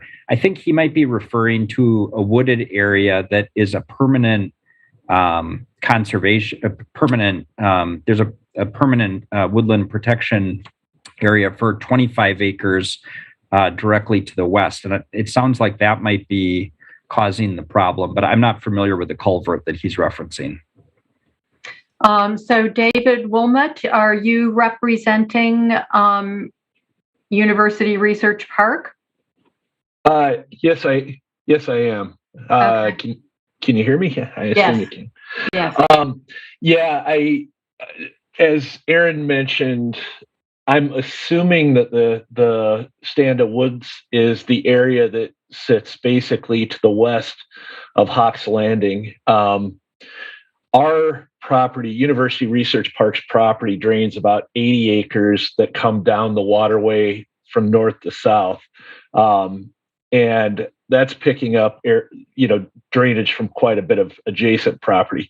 There's also a drainage way that runs basically east-west to the south. I think part of that comes through the wooded portion, but the majority of drainage that's coming from that is from the subdivisions and some of the lands that are due west of the property. The property itself and all of the areas north were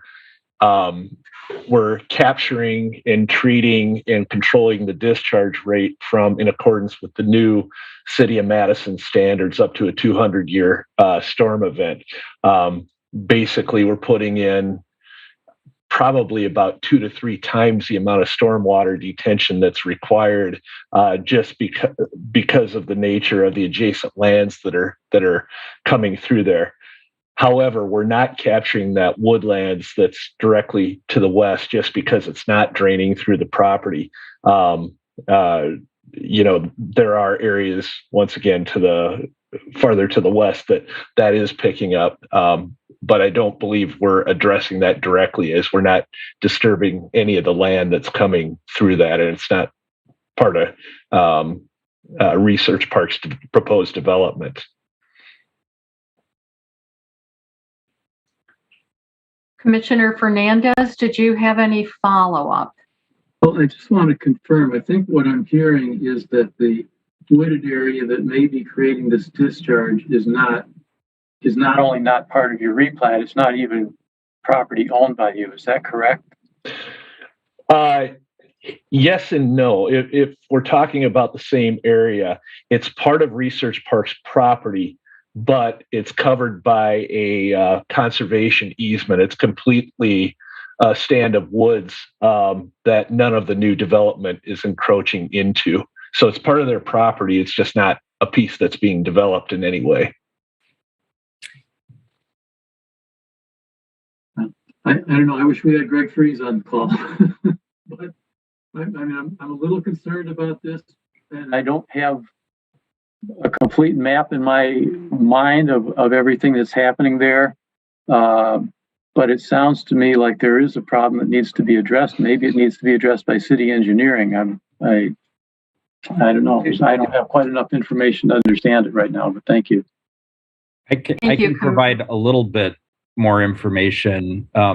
When this property was purchased by the university for Research Park purposes, the woman that sold it to us, Ruth Vetter, really loved that. She had grown up on a farm here, and she really loved this stand of woods. And so part of the arrangement was that we would buy this 25-acre wooded part, but that we would lay down a conservation easement and not develop it.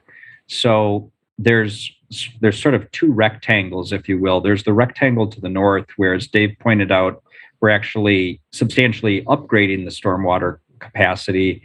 And then there's, to the west of Mr. Horn's house, there's a 25-acre. He said 27, but I think it's a little smaller than that. And I think that's what he's referring to. 25 acres that Mrs. Vetter wanted preserved. So it is university property, but we have no plans to change anything about it. Thank you, Aaron. Alder Heck. Thank you, Chair. I have a question for Mr. Alder too, I believe.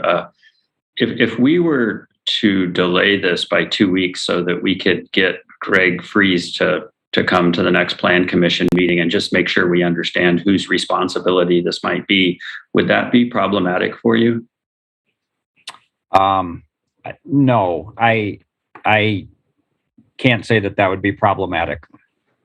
Thank you. We obviously have owned it and been working on it since 2012 when we did the first plat. So 2 weeks isn't going to hurt anything. Great. Thank you. That would be probably a good course of action, just to make sure we're not missing anything. Okay. Anything else, Alder Heck? That's it. Okay, thank you. Any other questions of our registrants? Seeing none, I will close the public hearing. Questions of staff.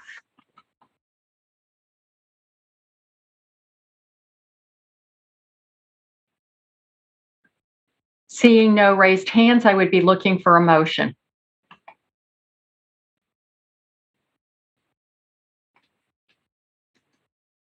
Commissioner Fernandez. I'll move that we refer to our next meeting and request input from city engineering on the stormwater issue that we've been apprised of. Thank you, Commissioner. Is there a second? Seconded by Commissioner Solheim. Commissioner Fernandez, did you wish to speak to your motion? Well, just briefly, yeah, I really do think there is an issue here that that deserves to be addressed, and I just don't have the information from what I've heard from both parties that convinces me that that there isn't something that University Research Park could or should be doing about this problem. So I think I'd like to just, if it doesn't hurt them, I'd like to get more information before approving this. Thank you, Commissioner. Any other discussion or comments? Seeing no raised hands, we'll come to a vote, and I will assume unanimous consent unless I see a raised hand to object. Seeing no raised hands, motion passes unanimously. The next item on the agenda is agenda item 11, Legislature 68193, located at 1422 Macarthur Road, 17th Alder District, consideration of a conditional use in the Commercial Corridor Transitional District for an animal daycare facility in an existing building and consideration of a conditional use in the CCT district for an animal boarding facility.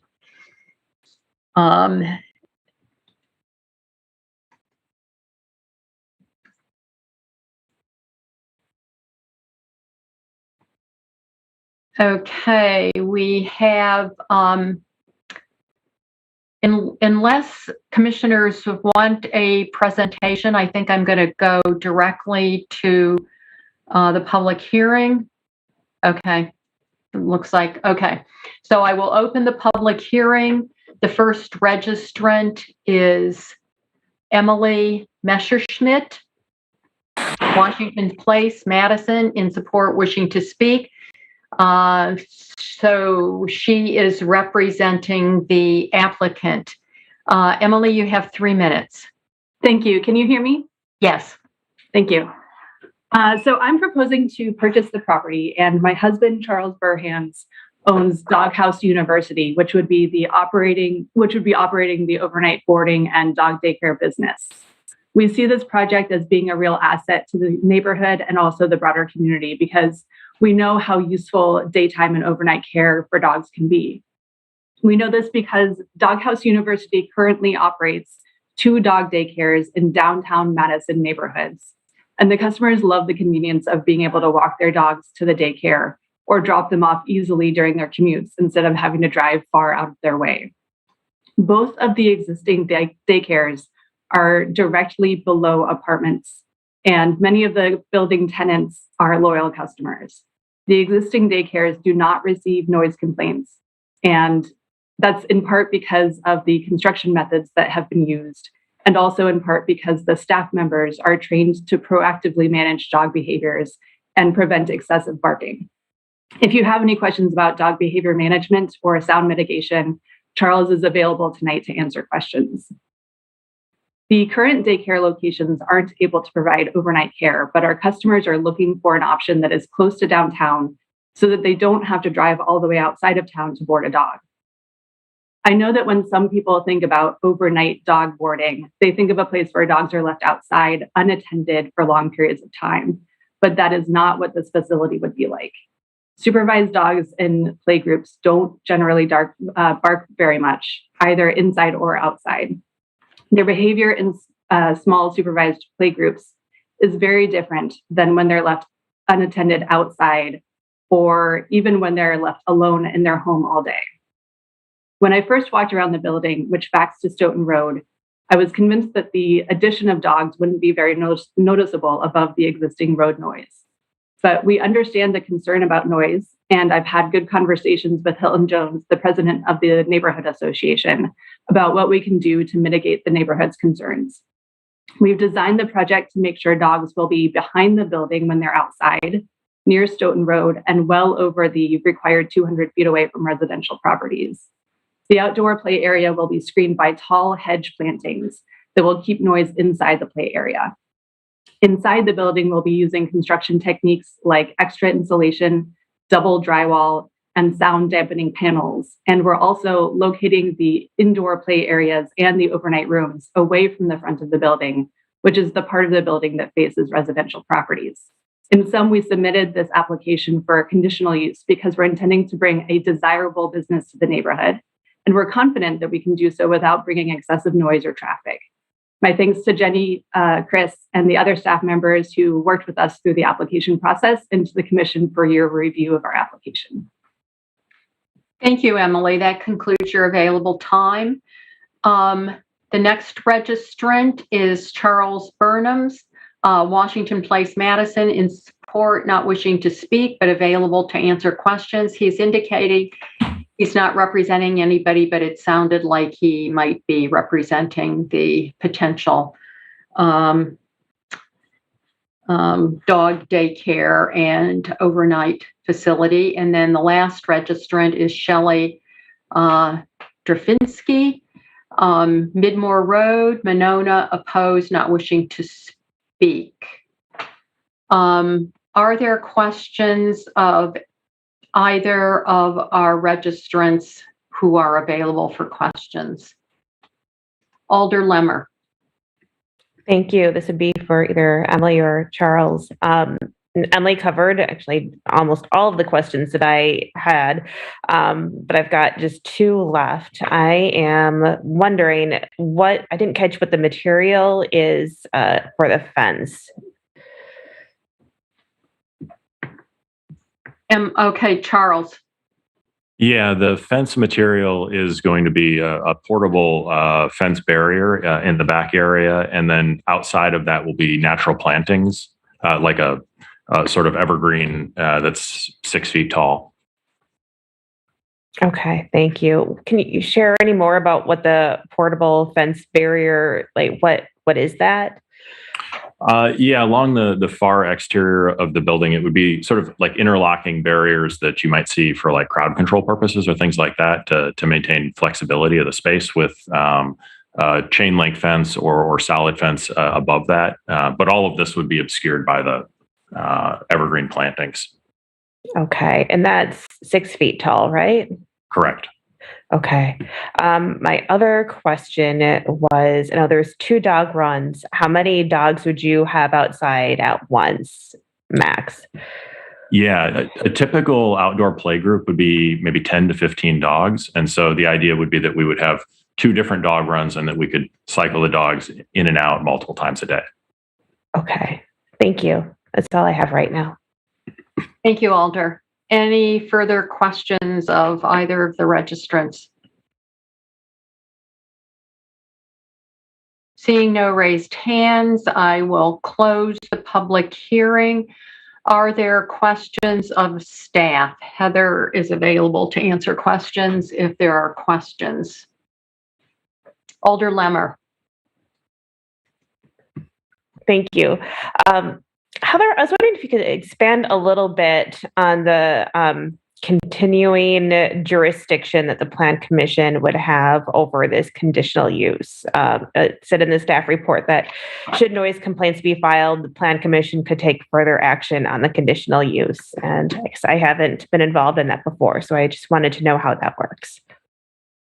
Sure, great question. It is fairly rare, but as with all conditional uses, if complaints occur, and those complaints would come into our zoning staff, the Plan Commission may hold another public hearing to either add additional conditions of approval. And so, let me use an example of an outdoor eating area. Just for instance, let's say that noise complaints late in the evening came back to the Plan Commission. The Plan Commission could decide to tighten the hours of operation of that particular facility and reduce those hours. In an extreme circumstance, the Plan Commission could revoke the conditional use,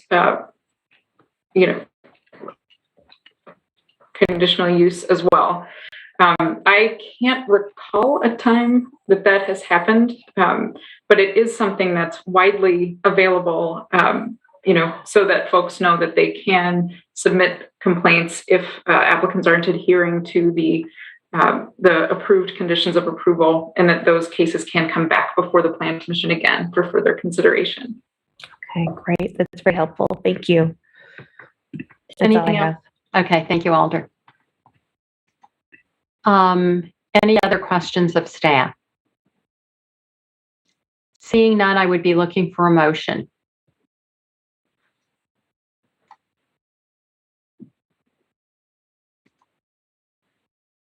Commissioner Solheim.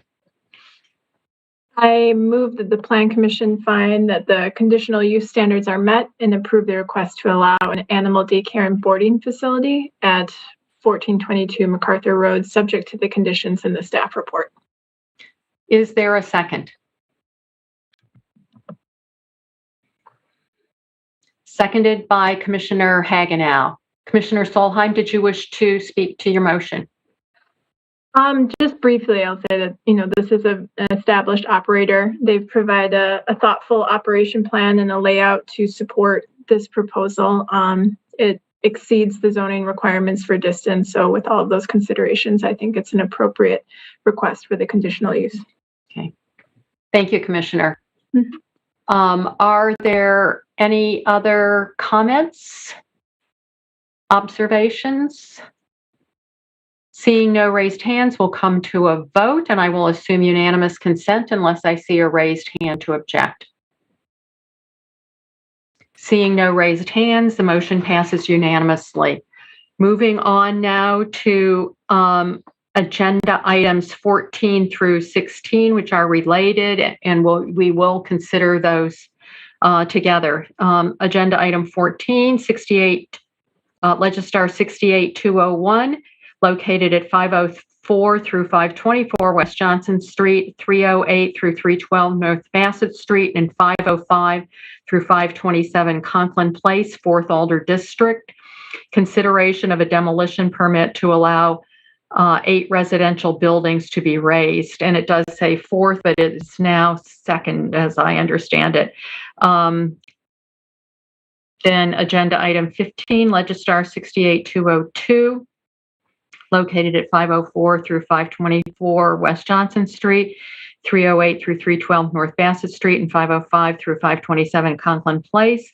Consideration of a conditional use in the urban mixed-use district for a new building greater than 20,000 square feet and more than 4 stories. Consideration of a conditional use in the UMX district for a multifamily dwelling with greater than 8 units, and consideration of a conditional use in the UMX district for outdoor recreation, all to allow construction of a 12-story, 144-unit apartment building. And last, agenda item 16, Legistar 68203, approving a certified survey map of property owned by Subtext Acquisitions, LLC, located at 504 through 524 West Johnson, 308 through 312 North Bassett, and 505 through 527 Conklin Place. And we do have a staff presentation, Colin Punt. Colin. All right. Thank you very much.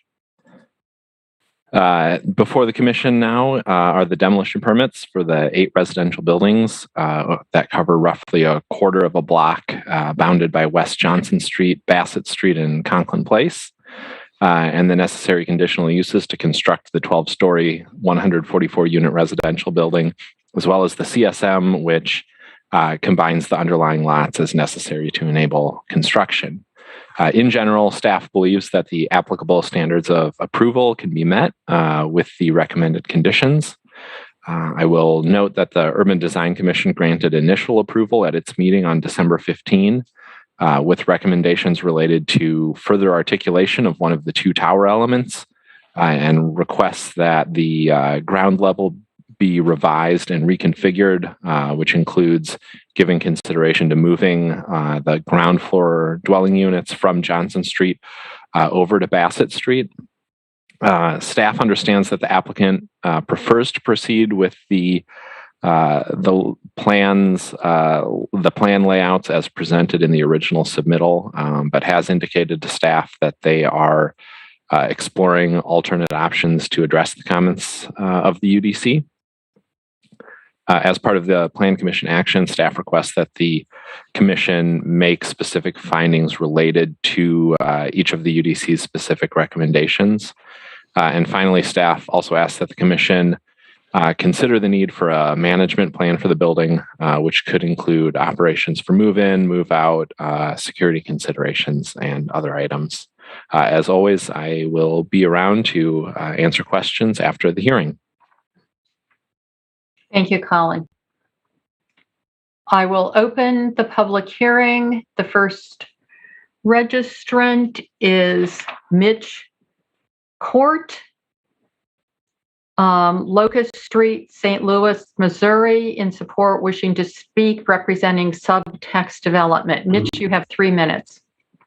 Okay, great. Thank you. And I believe we have a presentation. Oh, perfect. Okay. All right. Well, I just want to start out saying thank you, Colin, for the summary. I'm Mitch. I'm with Subtext Development. We're the development of this project. Also wanted to say thank you to everyone else calling in tonight. Especially want to thank Eli and the other members of the Campus Area Neighborhood Association for all the feedback they've had throughout this process, as well as Alder Revere and Alder Heck. I know we were in a little bit of a unique transition period, so I appreciate both of you being involved throughout the process. And if we want to go to the next slide, this is just a quick agenda. So I'm going to provide just a real quick summary, and then I have a few other team members as well that are going to get a little bit more into the details. We can go ahead and jump to the next one. All right, so before I talk about the project, I did want to give a little bit of background on Subtext. We're a small development company. We're based in St. Louis, Missouri. We build multifamily projects across the country. We only build a couple of projects a year, and we really focus on being good community developers. We're continuously encouraging and listening to feedback throughout the development process and incorporating what we can to make it a better project for the surrounding community. And as Nathan and Neil, our architects, will show, we really focus on the ground floor as where we start and focus on that pedestrian experience around the building. We want to make sure that it's a vibrant, active, safe space for both the residents and the community members. And then as you go up the building, the focus really shifts to a contextual design through the use of high quality materials that are going to stand the test of time. And this slide is just showing a few of our other projects. All of them are urban infill locations. And you can also see that all the designs are different based on the neighborhood and the surrounding context. We can go to the next slide. This is just a quick aerial of the site. We're at the intersection here of Johnson and Bassett. It's comprised of 8 separate parcels, and it's about 0.65 acres. Next slide, please. Okay, and this is just a map that's showing the districts in the downtown area. So this project is located within the Johnson Street Bend district. And this district is characterized by a preponderance of large-scale, high-density apartment buildings. And the objective in the downtown plan calls for the district to continue as a primarily higher density student residential area. And the plan also recommends a building height of up to 12 stories, which is what we're proposing. So based on that, we believe, and as the staff report noted, that this project is in line with the vision for the Johnson Street Bend district. And just one more slide real quick here. So this slide just shows a little bit of the history of the project up to this point. We have had several meetings with city staff as well as UDC, as Colin pointed out. And we've also had 6 meetings with CANA over the past several months. So we've had some great feedback from. Thank you, Mitch. That concludes your available time. Okay, great. Thank you. Thank you. The next registrant is Nathan Cantley, Idaho Avenue, St. Paul, Minnesota, support wishing to speak, representing ESG Architecture and Design. Nathan, you have 3 minutes. Good evening. My name is Nathan Cantley. I'm glad to be here. I'm from ESG Architects. I'm one of the designers of the project, and I'm going to give a quick condensed overview. Next slide. This is the level 1 site plan of the project. Along Johnson Street, we're proposing an improved street condition consisting of a 7-foot planted boulevard with trees, as well as a 6-foot sidewalk and an additional 6-foot planted buffer between the sidewalk and the building. Along the Bassett Street, the building extends to the property line, although the sidewalk condition that already exists contains both a bicycle lane, a sidewalk, and a planted boulevard. Our proposal, looking or stopping along the Bassett and Johnson Street frontages, we believe it's appropriate that the Conklin Place facade inside be used as the main vehicular access to the building. These building setbacks are informed by both Madison zoning and the neighborhood plans. Next slide. These are just a quick street sections that show kind of the comfortable pedestrian experience along both Bassett and Johnson Street with the planting buffer. Next slide. This is the level 1 floor plan of the project. Along Johnson Street, we have a few walk-up residential units where we have more of a buffer between the sidewalk. Along the Bassett Street frontage is the main entrance, and that's the 0 lot line condition as well as a lobby program along Bassett. And then along Conklin, we have an internal vehicle court. This zone would facilitate the vehicular drop-off and pickup and deliveries and access to the secure underground parking.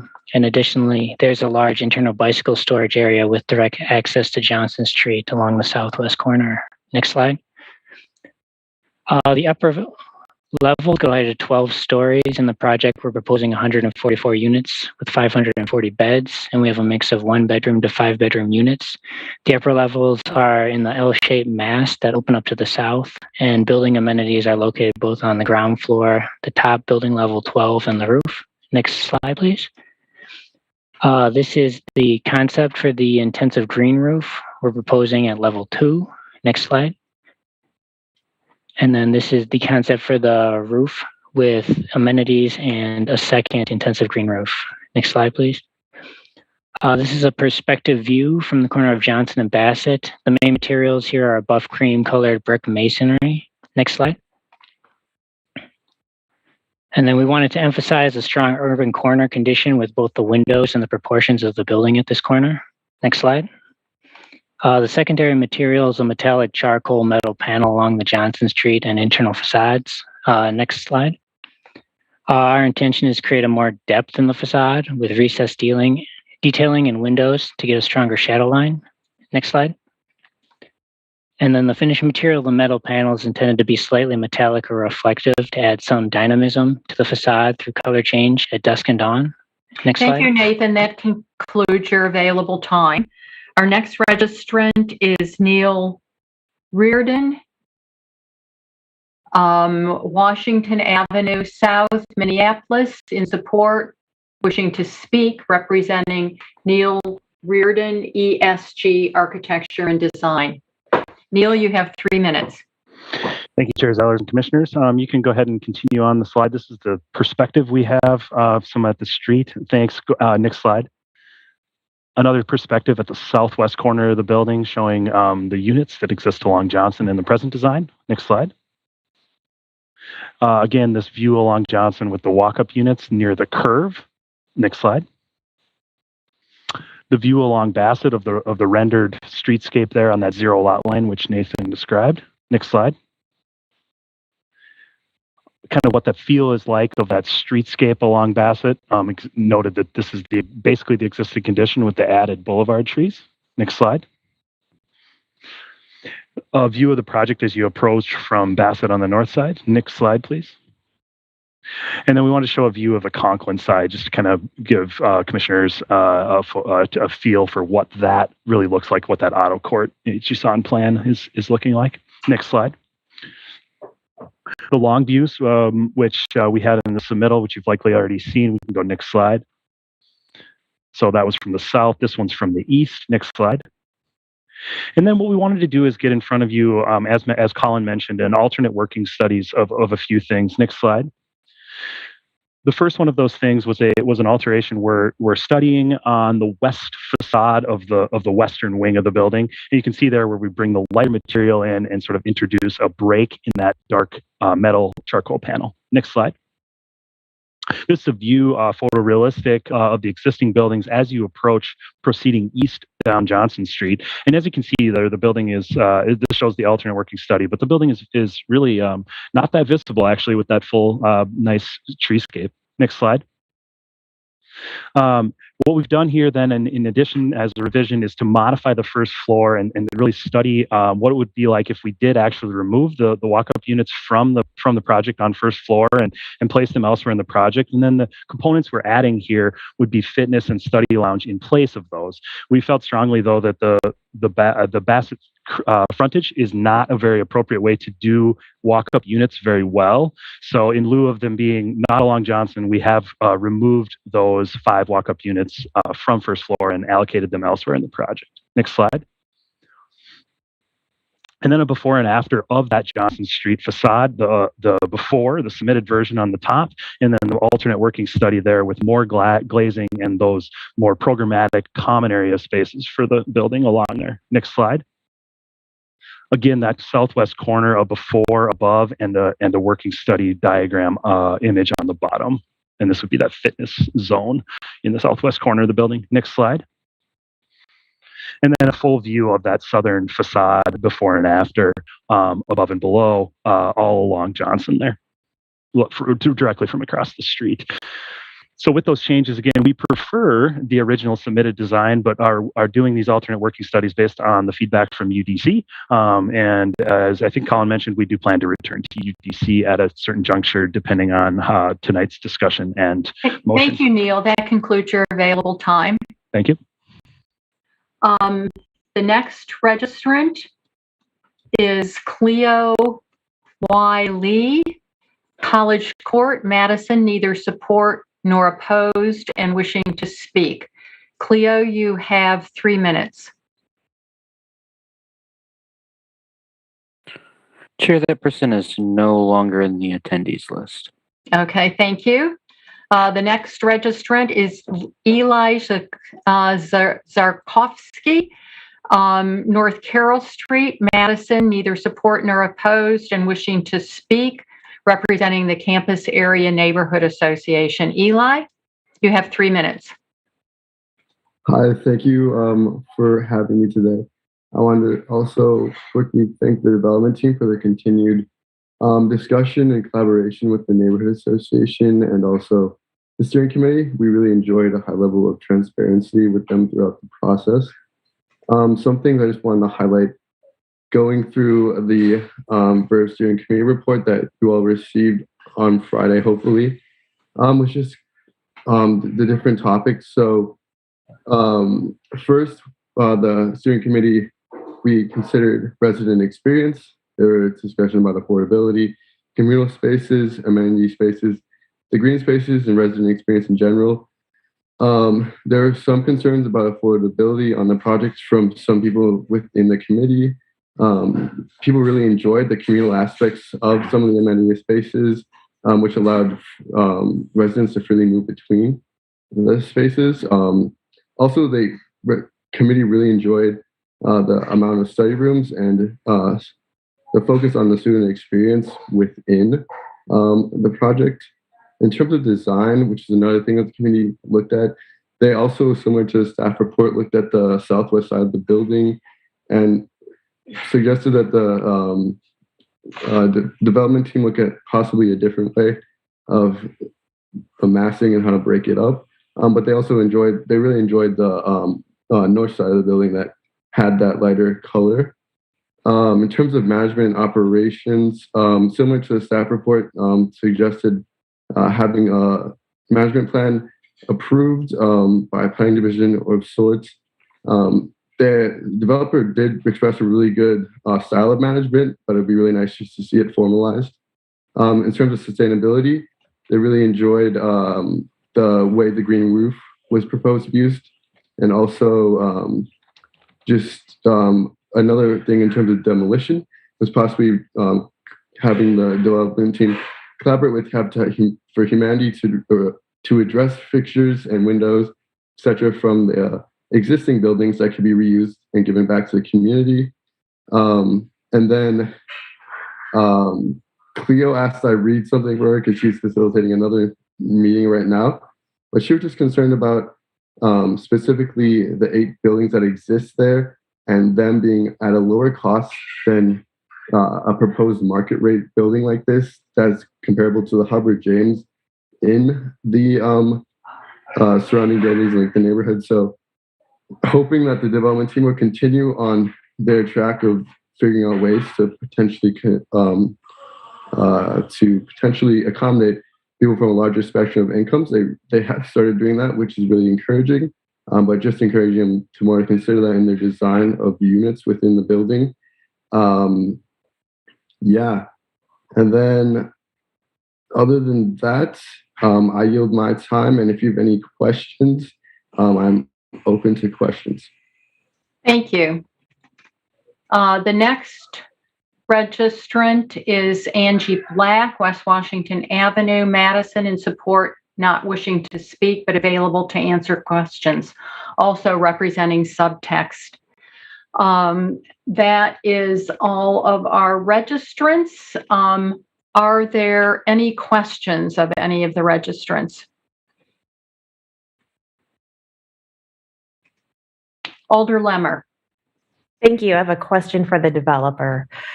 I would just like to know if you have any issues with providing an management and operations plan as detailed by the steering committee report as a condition of approval.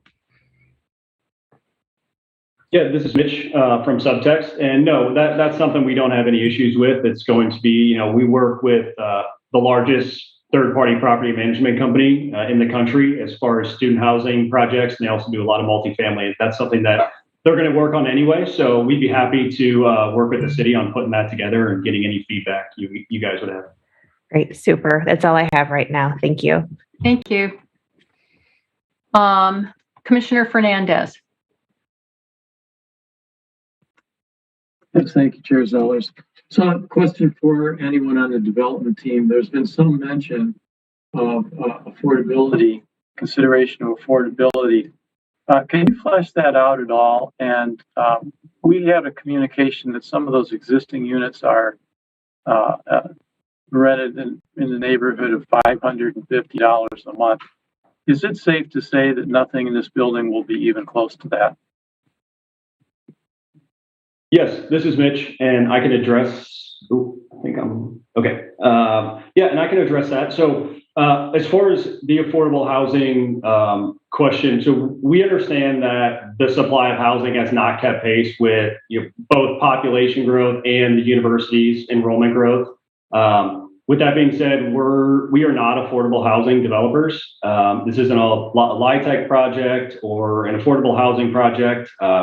We're not asking for any subsidies or incentives or any additional height or density. So we are not including specifically affordable housing units in this project. I think from our perspective, and the mayor and the planning director have mentioned this through both Housing Forward and other interviews. There's obviously a supply and demand issue in the city. And the city needs more housing of all types right now. So we're proposing bringing about 500 new beds to this site. And we believe as this project and other projects and new homes continue to come to the market, that will start to relieve the pressure and cause rents and home prices to normalize. Now, with that being said, one thing that was brought up in our discussions with CANA was a different way to provide some affordability. One, we are providing a mix of housing types. So we have 1 bedrooms through 5 bedroom units. And obviously the larger format units provide more affordability than the smaller format. And then in addition to that, we've also worked with CANA to look at our unit plans and actually allow for the opportunity to provide shared bedrooms. So this is going to provide a price point for those beds that's about 30% lower than what a private bedroom would rent for. So that's one way that we're providing some affordability to the project. We're also going to implement something else that CANA brought up, which was allowing a discount for staff members. We're going to have probably 6 or 7 community assistants that live in the project, and giving them some kind of discount, typically 10 to 15% off their rent. So that will be implemented as well. Thank you.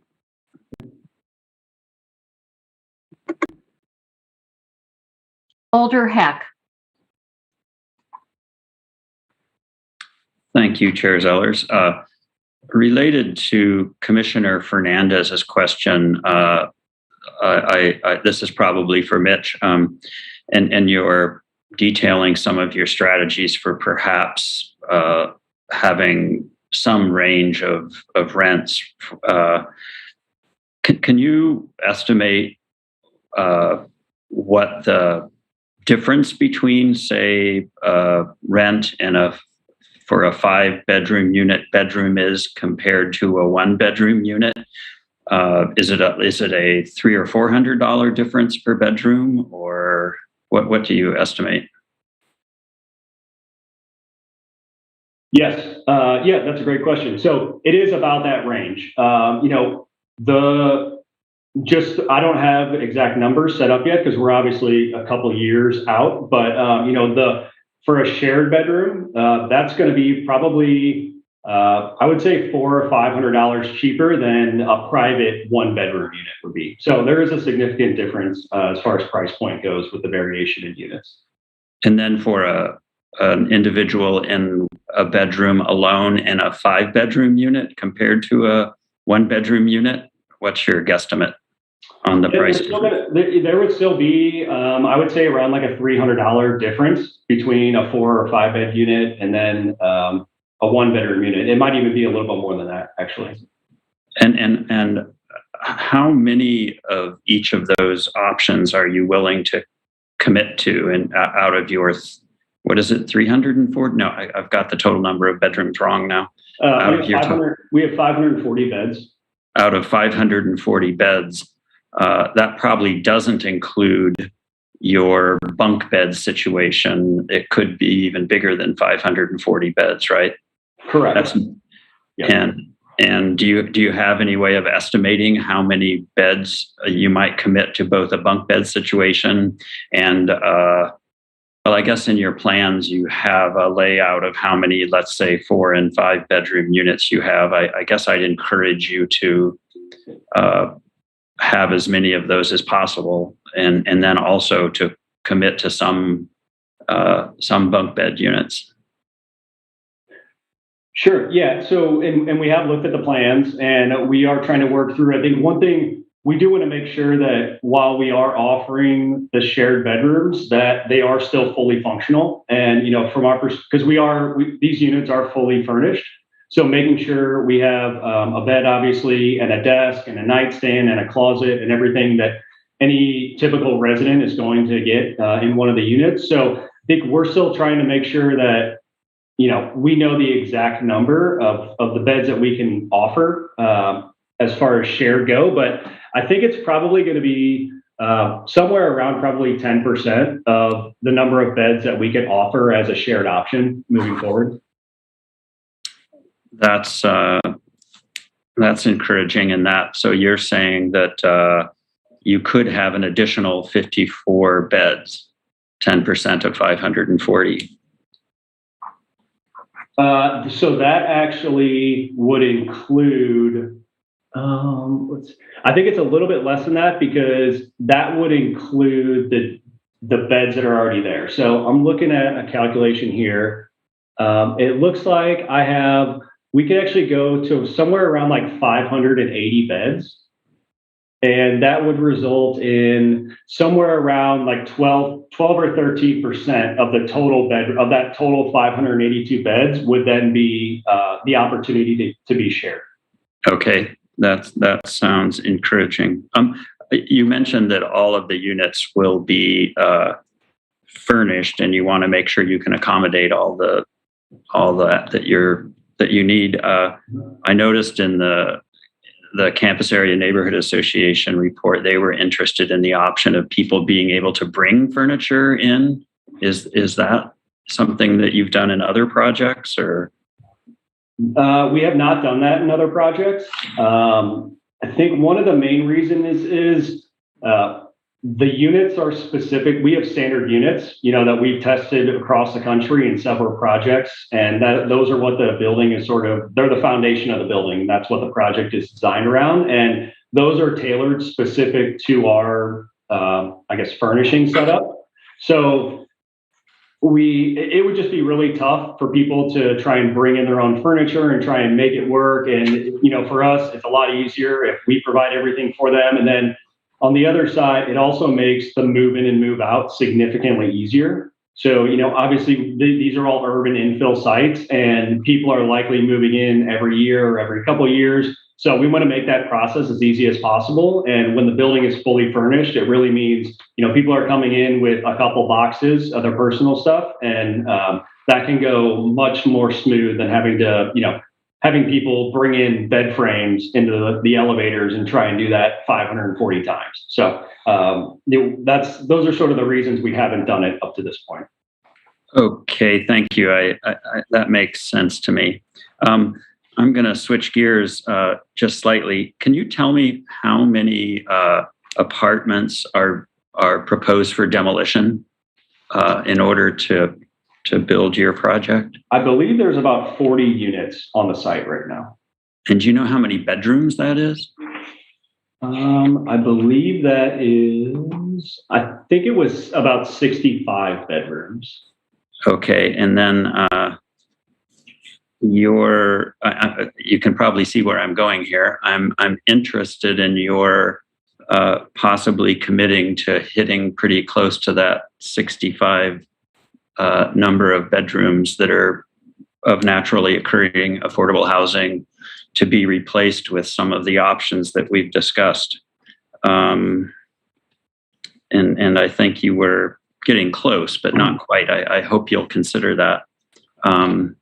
Maybe you can do the math real quickly. To get 65, somewhat more affordable apartments, you'd need to do a little bit better than I think what you were describing.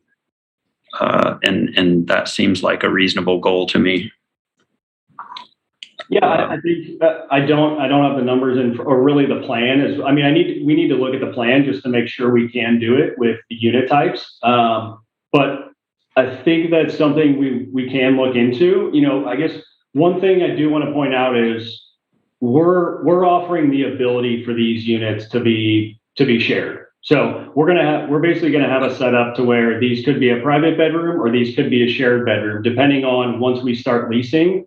If we have a lot of people that come in, you'll basically have a unit in front of you and you could say, would you like to have this as a shared bedroom or a private bedroom? So I think we can look into how many of those we can provide. We can probably get close to the numbers you were saying, hitting, I guess, making up for the 65 beds or whatever it is that's on site now. But I do want to make sure, that's assuming that every one of those beds that we offer has people that come in and say, we do want to share the bedroom.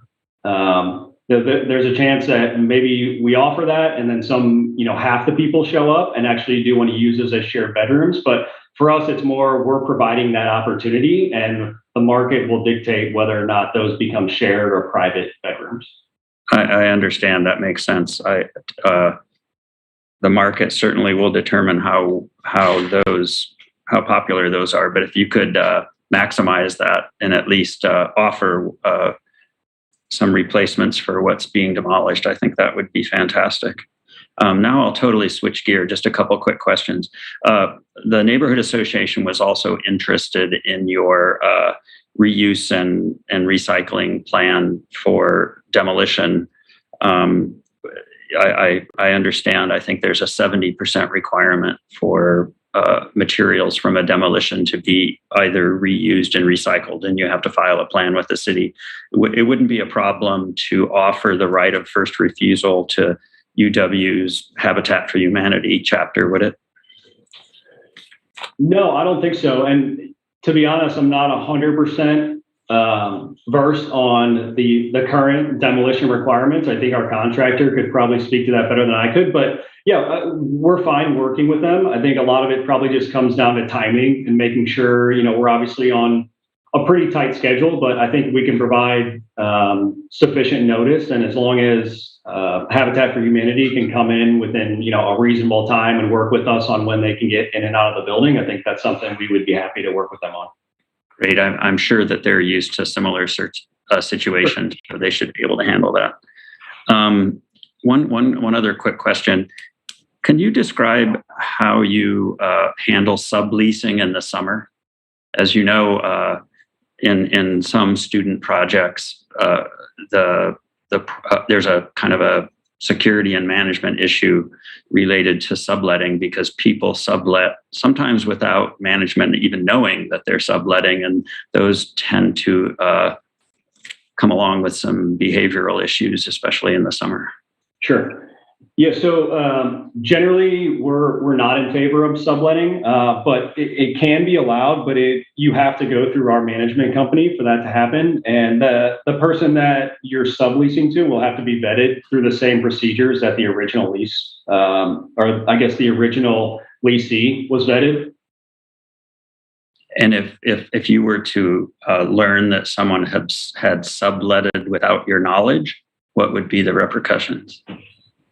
Well, I'm assuming that would, I guess that would not be allowed under the lease, obviously. So whether that would be an eviction or there would be some other, there would be some repercussions. I don't know exactly how our lease reads, but I'm assuming obviously repercussions for both the sublessee and the sublessor. That would be something good to know, what exactly you anticipate the repercussions might be. Just one quick question about design, then I'm finished. You kind of presented two different options addressing the two main points that UDC brought up. Is there also the option to modify the southwest tower design without changing the layout of the ground floor? And you're talking just about the west facade? Correct. So yes. Yeah. You can add articulation to that tower without without modifying the ground floor layout that you originally proposed, right? Yes. Yeah. Those are two separate issues. Okay. Those are my questions. Thank you. Thank you, Alder. Commissioner Solheim. Thank you. A lot of my questions were already asked, so I just have one more. I'm looking at the bike lane on Bassett, and I'm just concerned. And I know that you have the loading area off of Conklin Place for deliveries. I'm sure some people may have a tendency to want to pull off right on Bassett. So I just want to make sure I'm reading the plans correctly, that there is a curb there so no one could pull over and like block the bike lane. That's my main concern. Mitch, is that something that you can? Yeah, this is Mitch. I'm just trying to understand exactly so are you worried about someone pulling off into Conklin? Is that and blocking the bike lane there? So like driving down Bassett and wanting to pull over to make a quick stop and partially go into the bike lane. I think there is a curb there that would prevent them from doing that. There is a curb there. Sure that's right. Okay. There is a curb there, and that's the existing condition, which we will be we'll be replacing the existing condition as it is. I think the only addition we're making is the planting strip with some additional trees. Okay, great. That's all I needed. Thanks so much. Thank you, Commissioner. Are there any other questions of any of the registrants?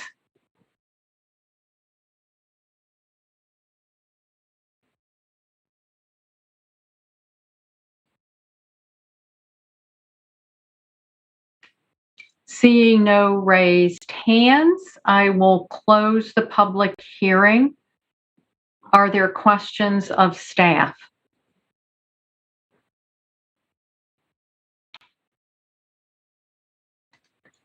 Alder Lemmer.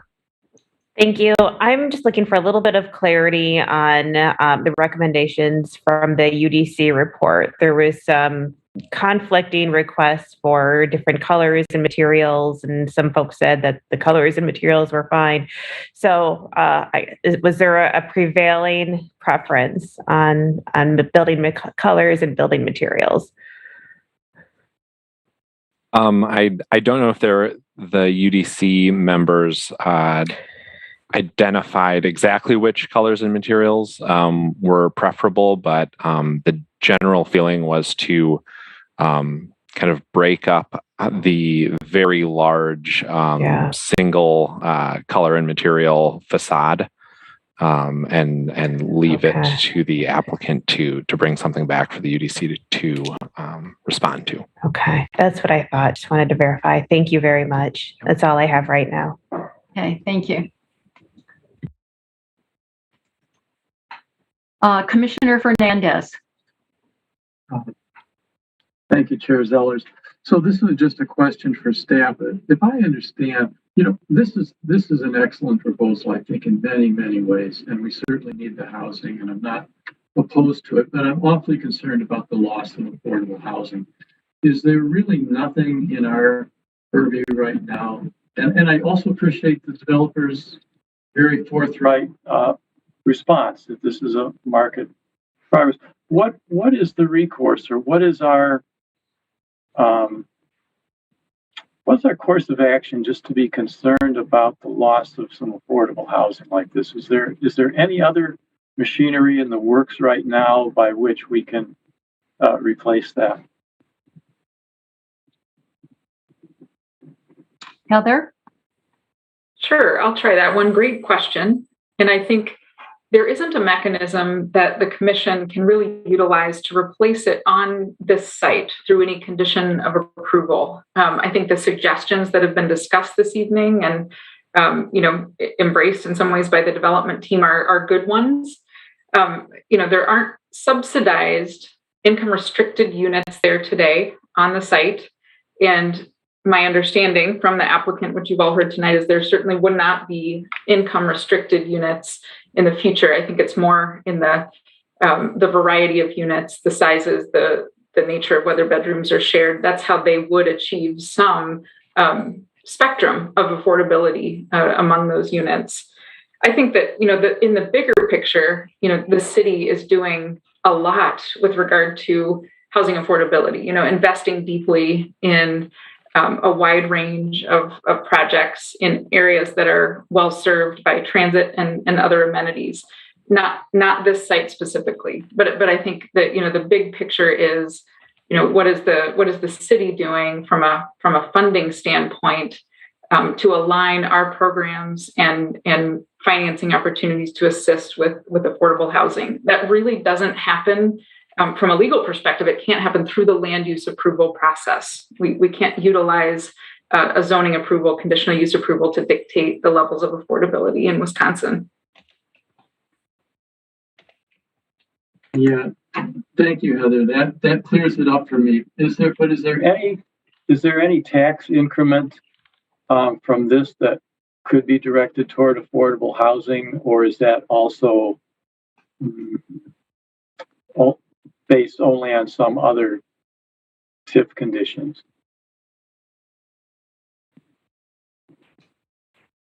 Heather?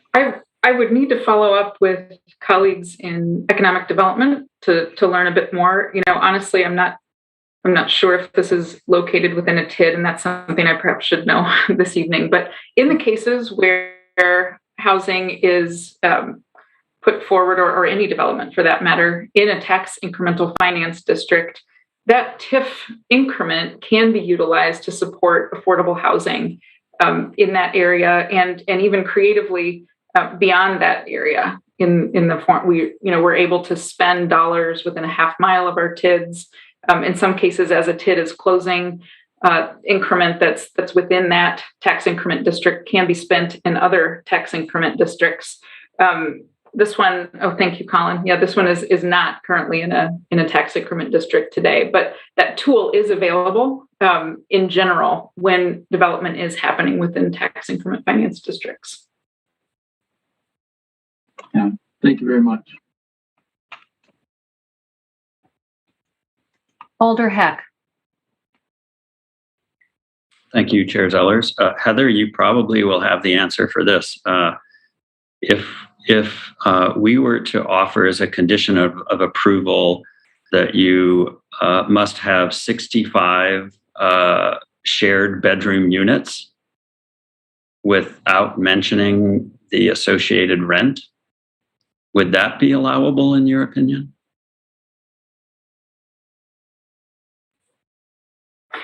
I think that would be a really tough, I can't think of a good precedent for that, where we've had requirements for a specified number of a certain unit type. Now, in a lot of cases, the Plan Commission in the past has strongly encouraged applicants to increase the number of larger units, and I'm thinking of non-student oriented projects. And, for many years, we didn't see many projects at all that were including 3-bedroom units or even 2-bedroom units for that matter. So we have used policy and, conditions that encourage the incorporation of a better mix of unit types, including 2 and 3 bedrooms. I think that would be the best way to word something here, to strongly encourage the incorporation of a significant number. You can even say 65 in the condition, commensurate with the units that are being demolished in order for this project to move forward. That you'd like to see the applicant incorporate a similar number of shared bedroom units as a way to better provide the framework for that level of affordability. Thanks. So you think in the past we've only encouraged 3-bedroom units, let's say, rather than required them? I'm saying I can't think of a time where the Plan Commission has made such a specific absolute condition of approval like that. I'd have to go back and check if it could be that there are examples where the Plan Commission has said the applicant must incorporate 2 and 3 bedroom units in this proposal. But I think even those are fairly rare. And so I would caution against an absolute condition that would require the incorporation of such a large number of those units. And if it's such a large number that you want to really, put forward, I would advise the commission to use the strongly encourage language in that condition. I wouldn't put a condition forth that required 540 shared bedrooms. So. Sure. Okay. I have a suggested condition of approval related to the security plan that I know staff has been looking at. Should we look at that as we get into the motion making, or should we look at that now, in your opinion? Well, perhaps it could be shared with the question of staff as to whether it is inappropriate. Okay, thank you. Yes, I think Colin maybe has a text that might, from a different development proposal in the past, that we might consider using, and I'd ask if you thought that was appropriate, Colin.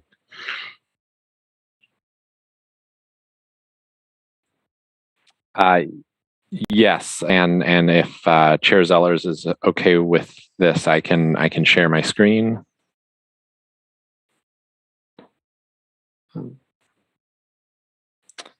This is an example from I believe this is the James. This is the condition requiring the management plan, and actually breaks it down into a lot of detail. So including a move-in and move-out plan, parking management plan, trash and snow management, access to common spaces, a security plan, hours of operation for the management staff, and guest policy.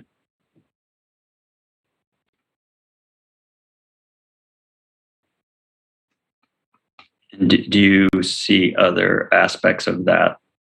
Aspects that haven't been addressed? I don't, but.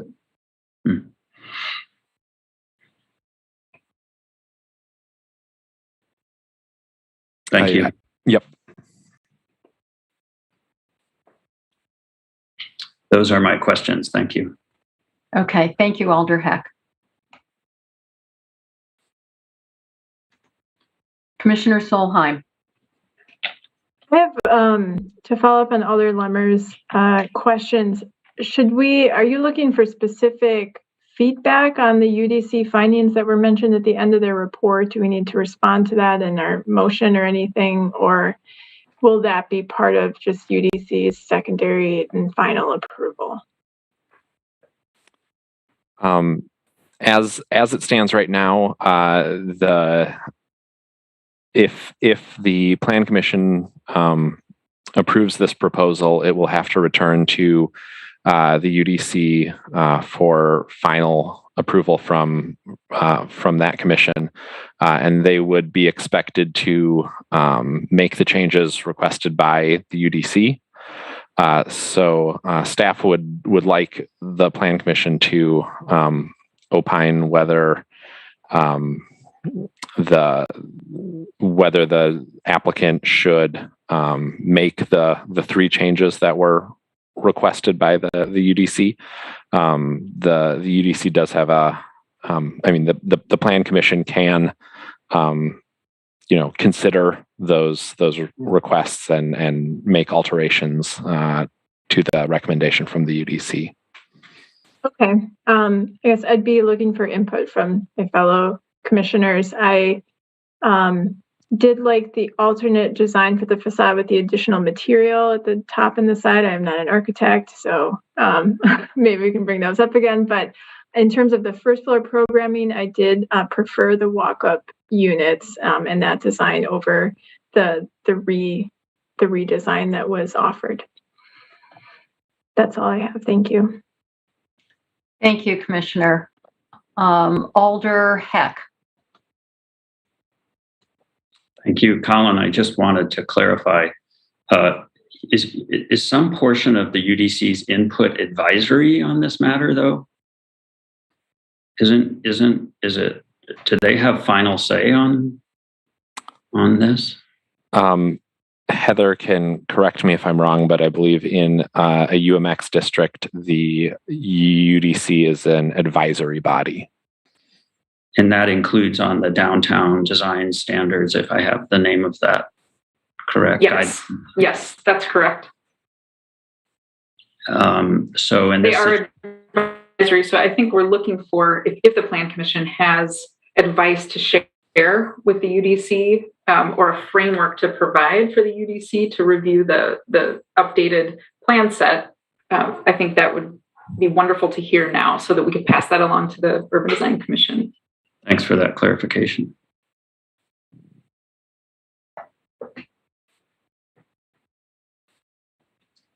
Are there other questions of staff?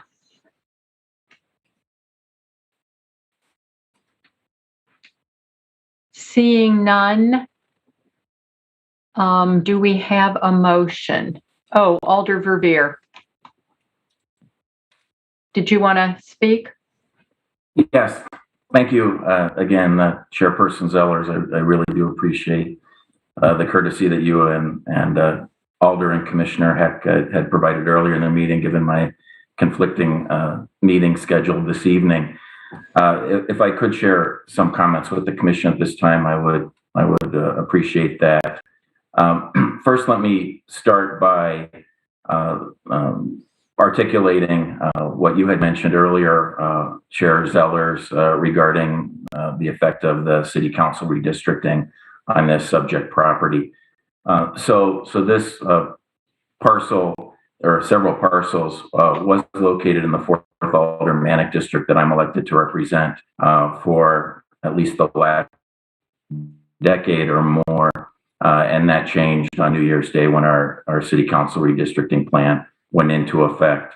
And I know it's to no surprise of any of his commission colleagues here, to Alderperson Heck's credit, he has been engaged, I believe, from the moment that he realized the 2nd Aldermanic District would include the subject parcels when that was just toward the later part of last year. So with that said, I have been involved in conversations with the development team going back to last June, is I believe when we first became acquainted, and I learned of their plans to develop this site. With all that said as background, let me state at the outset here that I do recommend that the various standards are met and that the commission approve the various conditional uses and permits that are requested by the applicant this evening. I want to say on a positive side that I welcome this significant investment to downtown Madison, and I very much support the increased density and believe that the height at this location is appropriate. We spent a lot of time in developing the downtown plan, which was adopted by the city council back in 2012, studying this area, an area that city planners coined the Johnson Bend. And that downtown plan certainly anticipated and recommended the increased density in this very location. I should mention at this moment further, speaking of the downtown plan, that one of the key recommendations of the downtown plan was that we cite a new public park in this immediate area, because this immediate area that we're discussing at this point is by far the most park deficient part of the city, bar none, given the population densities. And that was the case back when the downtown plan was developed 10 years ago. So you can only imagine how stressed the lack of park resources are in the downtown area today, given all of the new neighbors that we've welcomed. Ironically, this very site that's before you was at one time envisioned for a new city park serving this neighborhood. And there were initial conversations with the main property owner of this site as to a potential sale to the city of these parcels for a new park. Obviously, that didn't work out. And ironically, one of the reasons why is that there was a lack of enthusiasm amongst stakeholders that we would be replacing low-cost housing to create a park that would be obviously a very important amenity for the residents of this area, one that most residents of our community enjoy pretty closely to their homes. So I do want to mention, as it relates to the lack of parkland in this area, that one of the things I like about the proposal is the amount of usable open space and green space that has been created. Obviously, we've grown accustomed to development not leaving a fair amount of green space beyond what's required under the code. But with the assistance of the relatively new stormwater ordinance, and we're seeing green roofs become the norm in downtown Madison for housing proposals these days. And like with all of the student housing developments that this commission has seen of late, and some frankly that are pending and that you'll see in the new year, the level of outdoor usable open space, namely rooftop amenities like pools, has also become the norm. With that, of course, is the downside of the rents that are being asked in return for this rich level of amenities that this proposal and others like that bring forward. I have to say that I wish I was more excited about this proposal, and let me explain why I'm not as excited as I wish I could be. In part, it's because I can't help but compare it to the proposal you had before you in November by Core Spaces for the redevelopment at Johnson Forum, State, and Broome Streets. That proposal, as you all recall, did involve a commitment to low-cost housing, thanks to a land use restriction agreement, something that was successfully negotiated with the applicant, obviously very lawful, and embraced by city policymakers. I do appreciate the colloquy that, in particular, Alderperson Heck had with the applicant this evening during the public hearing on this topic, and do appreciate the Campus Area Neighborhood Association and the development team's conversations prior to tonight on this topic as well. I certainly recall on my very first conversation with the development team last summer that I mentioned in that conversation the need for continuing some low-cost housing on this site. I wish I could be more excited about this, but I have to mourn the loss of the existing low-cost housing on this site, especially a 24 bedroom rooming house that has long existed at 505 Conklin Place. As I mentioned to Alderperson Heck when we were discussing this project a week ago at some length, I informed him that one of the many handful, and I wish there were more, and we're losing them seemingly every year, of real, true low-cost housing actually, unfortunately, exists today at 505 Conklin Place. And that rooming house will be lost in this development, along with the demolition of 7 other residential buildings. So I do appreciate, again, the conversation that was had during the public hearing, and would challenge the development team to do everything they can to address this concern that all of us share about the removal of existing low-cost housing at this site. As was mentioned earlier, unfortunately, this location is not in a tax incremental finance. It formerly was, which is, by the way, how we were able to reconstruct the 300 block of North Bassett Street a few years back when it was a part of the former State Street TIF district, but that isn't the case today. And unfortunately, again, unfair comparison perhaps to the Core Spaces State Street proposal, which you all unanimously recommended the council approve last November. Unlike that, the city does have plans to create a new tax incremental finance district in the State Street area this year. So we will be able to take advantage of that increment, and including eventually using that for affordable housing citywide, thanks to that TIF district, being created and taking advantage of the increment from that development. It's obviously not the fault of this applicant that we don't have a TIF district here and that we have no plans to create a TIF district here. I just wanted to comment on that since that question was raised earlier. Besides the lack of affordability, my other concern and lack of extreme enthusiasm for this proposal tonight is the design. I wish that the design progression had advanced beyond where it is today.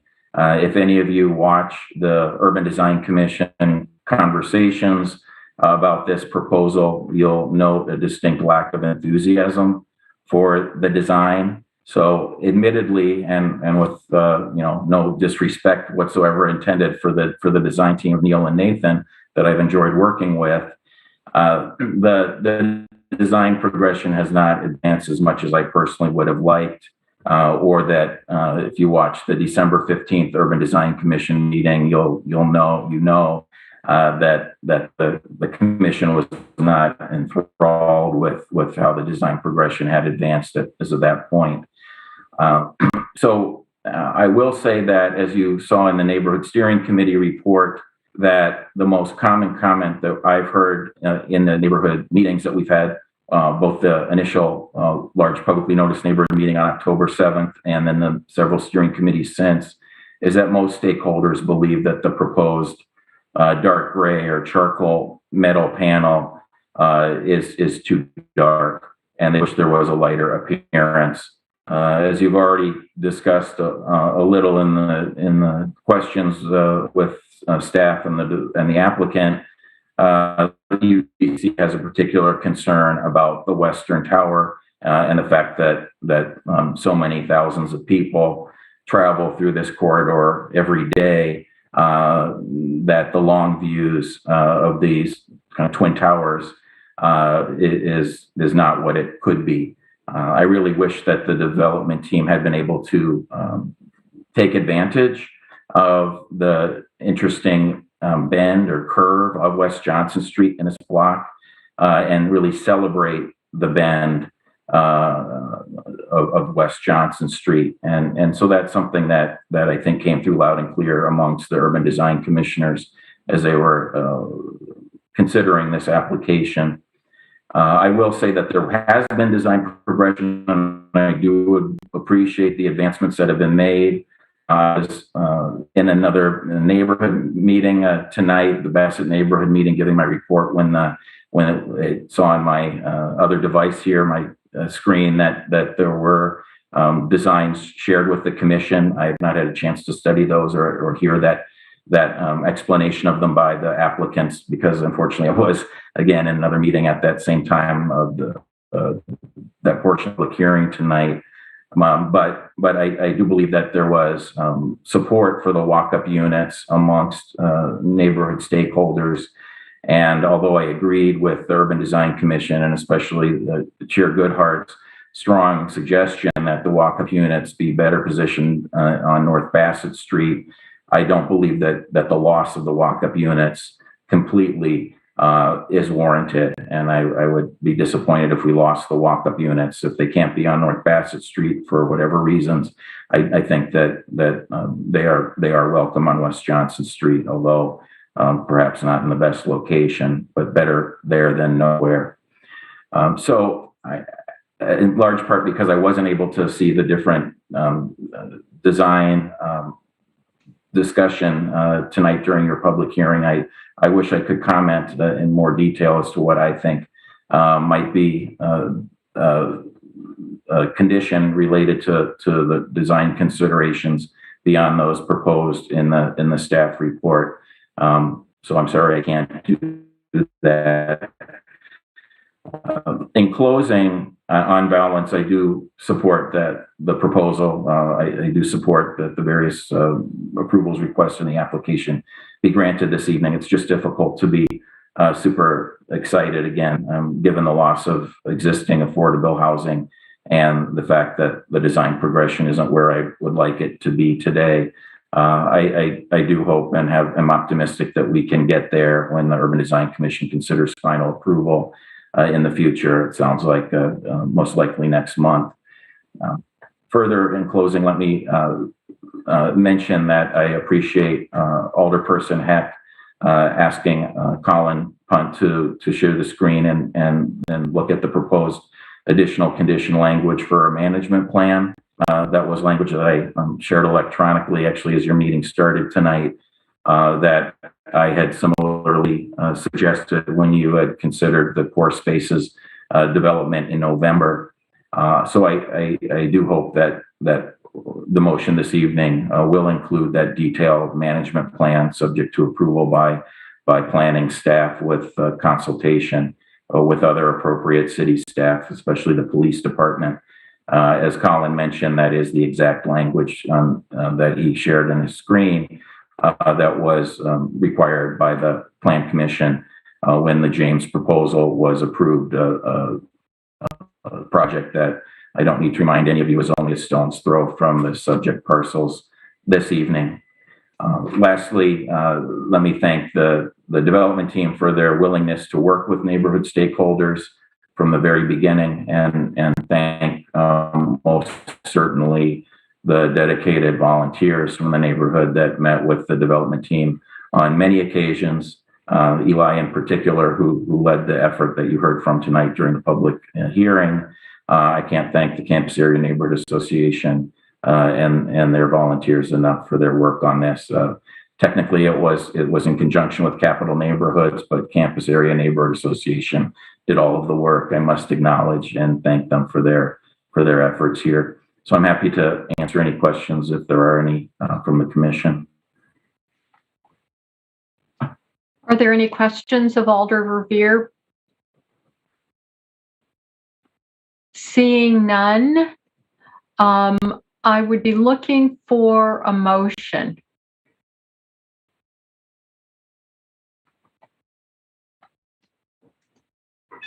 Commissioner Solheim.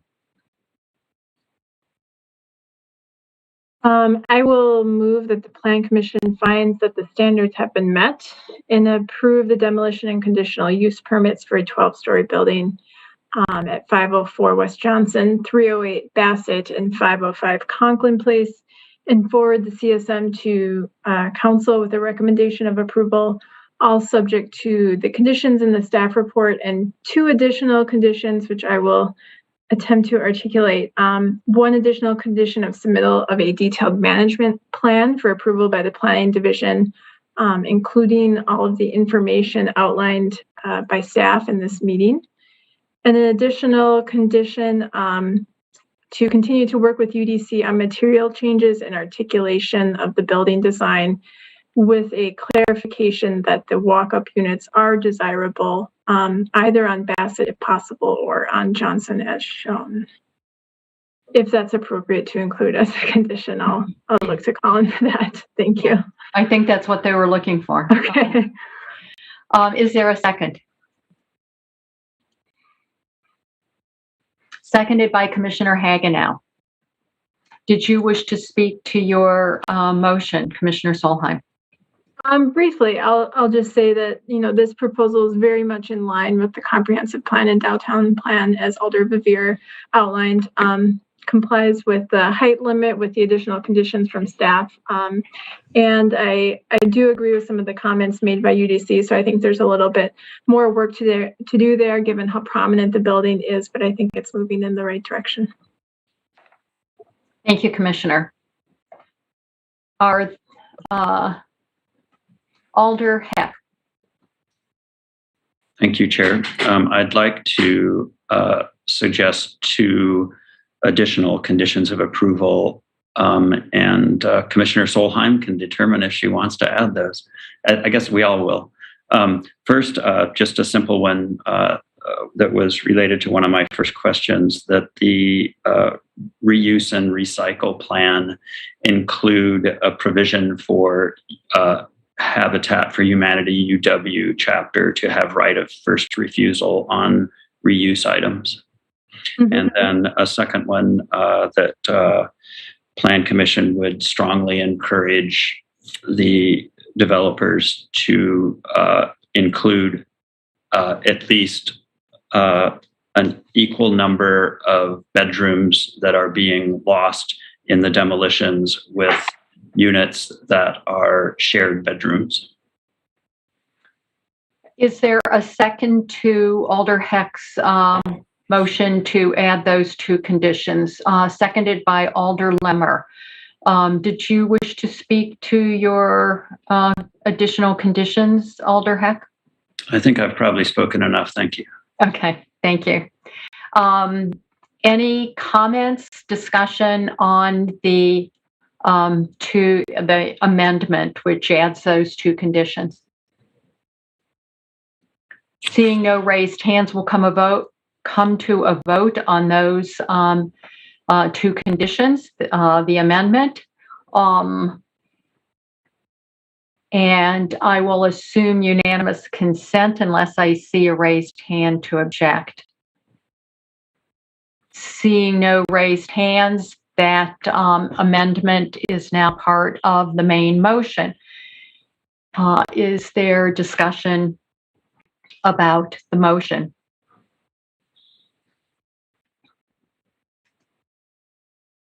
Colin, did you have something that you wanted to? Yes, I was just looking for some quick clarification from Commissioner Solheim.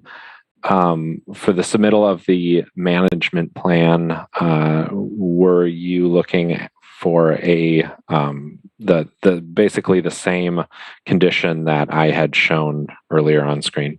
Indeed. Thank you. Okay. Any comments, discussion? Alder Heck. Thank you. Just one other comment about UDC for the benefit of the applicants. When I looked at the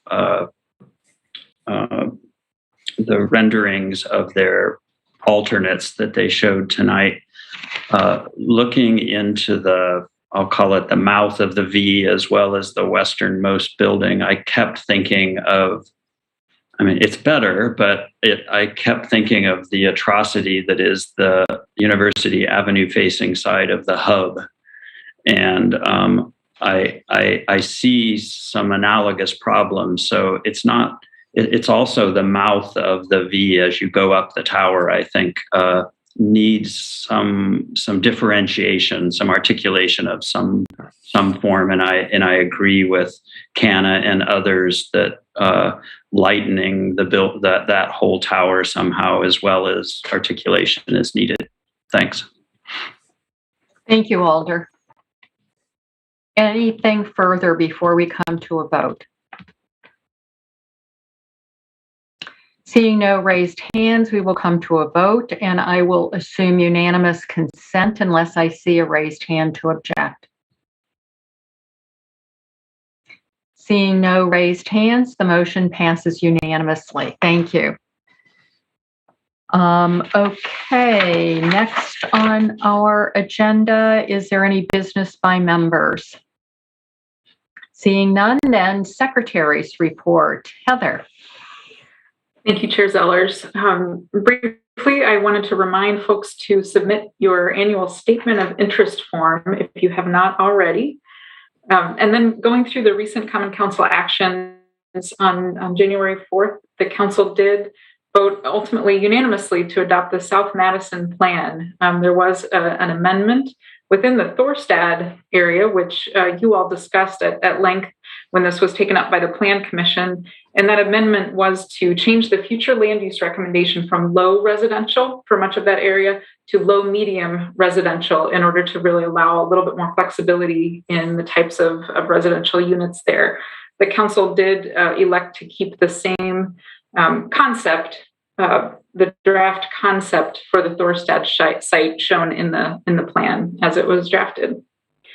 And then looking forward to our January 24th meeting.